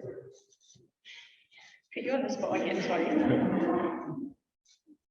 I have a question. Right, I know Joey mentioned the event that's going on tonight, but I didn't hear the details of it, where if you could just do that again. Some worker stories project was started by with independent activists and trade unions, historians and writers to document the experience of workers in Scotland during COVID-19. The experience, pandemic, the lockdown, the changes in working conditions, and kind of standing in the tradition of other groups of workers, like the Caterpillar workers, for example, who collaborated to make a film at the time of the striking occupation. So, it's been a really interesting project in the sense that they had this website that people could write their own submissions in any form. So there was poetry, there was prose, there was diary entries, there was dance, there was music, and these were then shared on the website. And I was as a tutor for the Workers' Educational Association, and we ran a series of workshops to support people to create submissions to the archive. And I wrote about it a little bit, and it's an interesting project as an archive project because the submissions were all published online, so you could see kind of the development of the submissions, you were kind of responding as well as your own experience to other submissions. Usually in an archive, you don't see that other material was there when you submit it. So and it's just also interesting the fact that it kind of took just a group of independent people essentially to do this work, which you think would be standard of recording a specific working class experience, the experience of work in its broadest sense during COVID-19. So I think again that was a really good example of a kind of community archive and independent project that's filling quite a major gap. Knowledge for future historians, but also just like reflecting in real time on the experience. So anyway, but tonight we're going to have an exhibition of some of the submissions to the archives and the people who contributed to it will be there. And we're also screening a preview of a Living Rent film that was made with our member Marjorie in a village, which I can't remember, who was evicted quite brutally by our landlord and harassed during COVID. So I think it might be sold out. That's at 7 p.m. tonight in CAHG. And there should be more things coming up. And actually, that whole archive is being donated to National Library of Scotland. And they've worked with their archivists, and there should be more things coming out of that over the next few months. Thank you very much, Julie. Yeah, that's great. Just if you could be aware to repeat the questions in the laptop. Yeah, sorry. Okay. No, that's fine. Thank you. Hello. For the Galveston and the Russell, I wonder, do you do work in schools? I mean, I've also had work with an entry training and some French training, like some great projects with children. I just wondered, does that Glasgow work with big voices coming in, or is there, are the young people taking up the instruments, or is there a relationship there? Yes. Hang on. So just for the online audience, I'm just going to repeat the question. Paula Larkin from Govanhill Baths was mentioning that Govanhill Baths themselves work with local schools like Annette Street and St Bride's, where there are a lot of young Roma people, and wondered if you were working with local schools and local young Roma people to support their cultural heritage knowledge. Absolutely, yes. This is our other big project that we are running at the moment. We started a 3 years long youth program supported by Young Start and the Apple Trust, and we established a lot of links with community involved. We are just talking to Big Noise, RCS, and lots of other organizations who just sent for young Roma on work placement with Bigot, if you know that program. And yes, at the moment we have a music group, mainly Slovak young teenagers, and we have a dance group, mainly young Romanian kids. So yes, we are doing quite a lot of work with young people and looking to establish stronger collaborations with local schools and organizations. Thank you. Catherine. My name is Priyanka. I say Irish traditional music, and I was just wondering, I would imagine that the music you're playing, it has similar sort of old traditional element, but I don't know much about it. Like, for example, if I play like a session in a pub, I can go to it, any pub really, and I can imagine I'd hear similar tunes, like maybe a slightly different version, and I think maybe the world will be spread out all over the world. It's a similar thing where, the sort of common tunes that we'll be able to do anywhere, or is it more localized? So it's a long question. Repeat that again. Catherine's question was, based on her own experience of participating in Irish folk music and playing, wanted to know if there were common links across Roma music, given the disparate communities that there are, whether you could go anywhere and hear a similar tune and then join in a jamming session. Yes, absolutely. That's a very, very good question, and this is exactly why we focus a lot on culture, because that's exactly what it does. Roma people, all we have is our shared cultural heritage. That's the only thing that can bring fragmented, isolated Roma communities together, and that's exactly what happens. In many cases, people.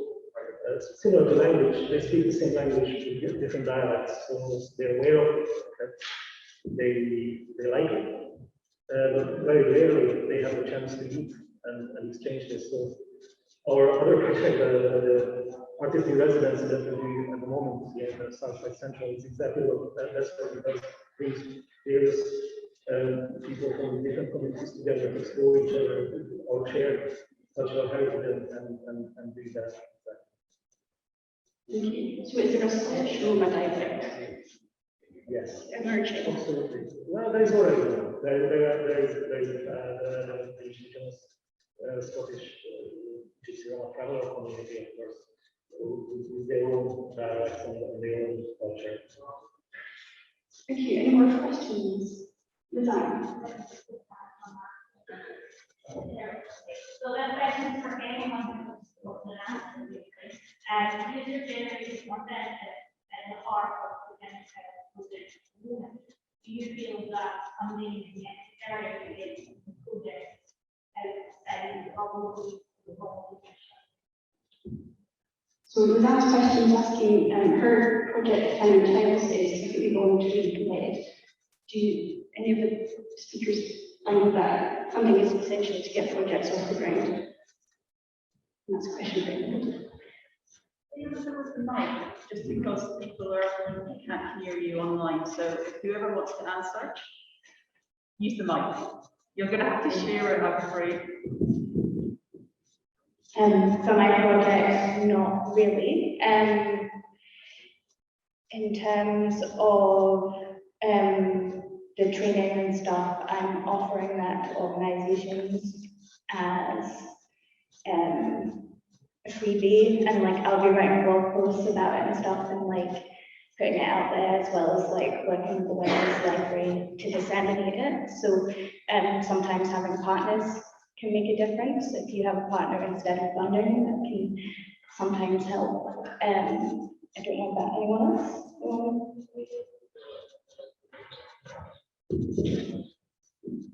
I so for project applied to the Middleland Trust and through the work with education associations is essentially just for time.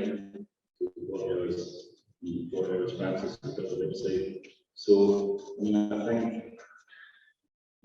think funding it's just a question of time essentially for us, you know, so we're able to work full time and we can make a lot of progress fast. Otherwise, but I think you know, contest data resources to the organisation, through the cultural solidarity like this. In Glasgow, we were working with life support, we had this amazing collaboration over 18 months.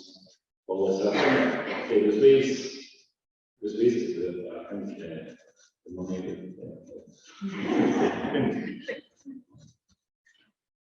I was just saying for reasons that exhibition would be good, and it was going to cost around £10,000, is it?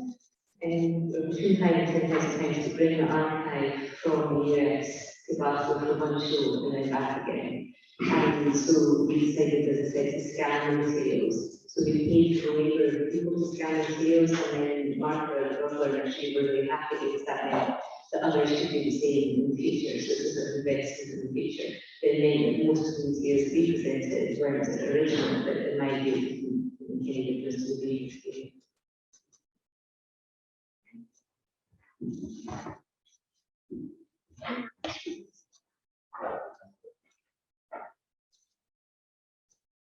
Right, I'll pass back to Audrey for final remarks. And just want to turn. Thank you very much, everyone.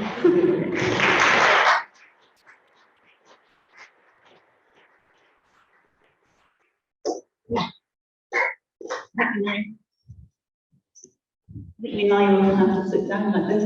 I'm just going to ask the Director of Scottish Towns and Archives, John Phelan, to come and do our vote of thanks and a roundup of today. Can I also say that there are feedback forms on your chairs? Please complete, and if you can just hand them in at the desk on the way out. Been really helpful. We're also going to be sending it online to everyone as well, because we really do want to find out what we can do if you'd like it today. This has been something very new for us. We've tested the waters. We are not experts in providing a hybrid event. There's been a few problems along the way, but hopefully you have enjoyed today. But I'm going to hand over to John. Thank you.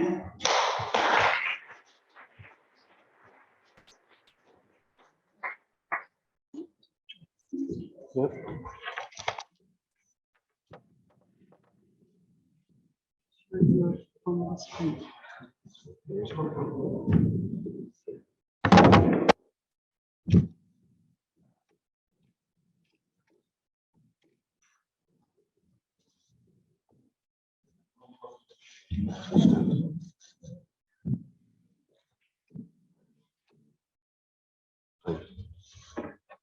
Hello everyone, I really hope you enjoyed the day as much as I have. And So we can see you. oh, there we go. There we go. Hello everyone online as well, wherever you are. Just a few things to say before we finish. As Audrey mentioned, please complete feedback forms. Please don't forget to take your poster from the Thornwood room before you leave. And also there's a visit to the Govanhill Baths Community Trust upcycling facility, UpHub, and a talk by Bruce Downey. So if you'd like to go along to that, see Paula Larkin at the front desk. This is Paula here. Huge thanks. As you can imagine, these events just don't happen by themselves. They take a lot of organisation, a lot of people behind them. So a huge thanks to all our speakers and chairs, and I think they deserve a big round of applause.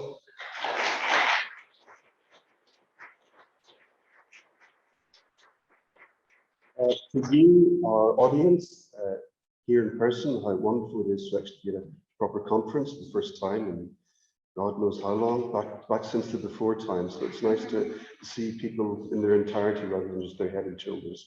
And thanks also to the audience online, who I don't know how many you have, but it's wonderful for me to communicate with so many people.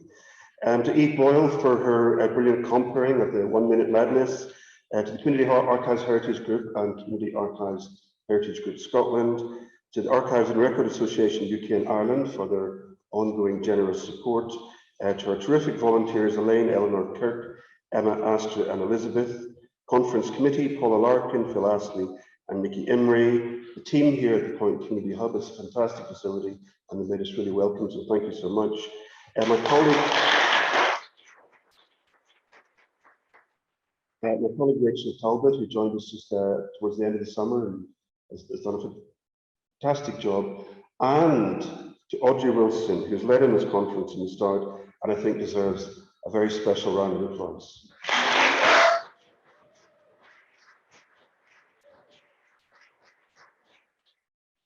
So it's been a fascinating day of presentations. I've just been trying to capture some of the thoughts and ideas that have been expressed, but there's so many ideas rolling around my head, it's difficult for me to summarize it up in anything other than a series of just particular things that struck me and maybe struck you as well. And we've been given snapshots of some of the amazing work done by communities across Scotland and the volunteers and the professionals who work with them to democratise the past and make all their stories and histories available for everyone. I think what has been emphasised more than anything is that archives are not neutral. They can be political, but they can also be used to reveal and share the stories of ordinary people. All our stories matter. Against the backdrop of the COP26 conference here in Glasgow, Professor Simon Naylor told of his work on building climate resilience through studying the history of weather in small remote communities, communities which were more vulnerable to and more impacted by environmental events than most. The value of documentary records for understanding weather patterns and the effects on people should not be overestimated. From Romy Galloway and Deirdre Malloy, we learned about some of the challenges and successes around building and managing a community archive. We're also reminded that the cloud is not immaterial, it's not some ephemeral thing up in the sky. It's just a series of external hard drives, which they themselves are increasingly representing a threat to climate control. Catherine Duckworth said about some of the ways that the team of volunteers at Kinloch Castle have gone about cataloguing, just digitising and sharing their collections online, using a resource I've not come across before, but which I'll definitely look up, Topotech.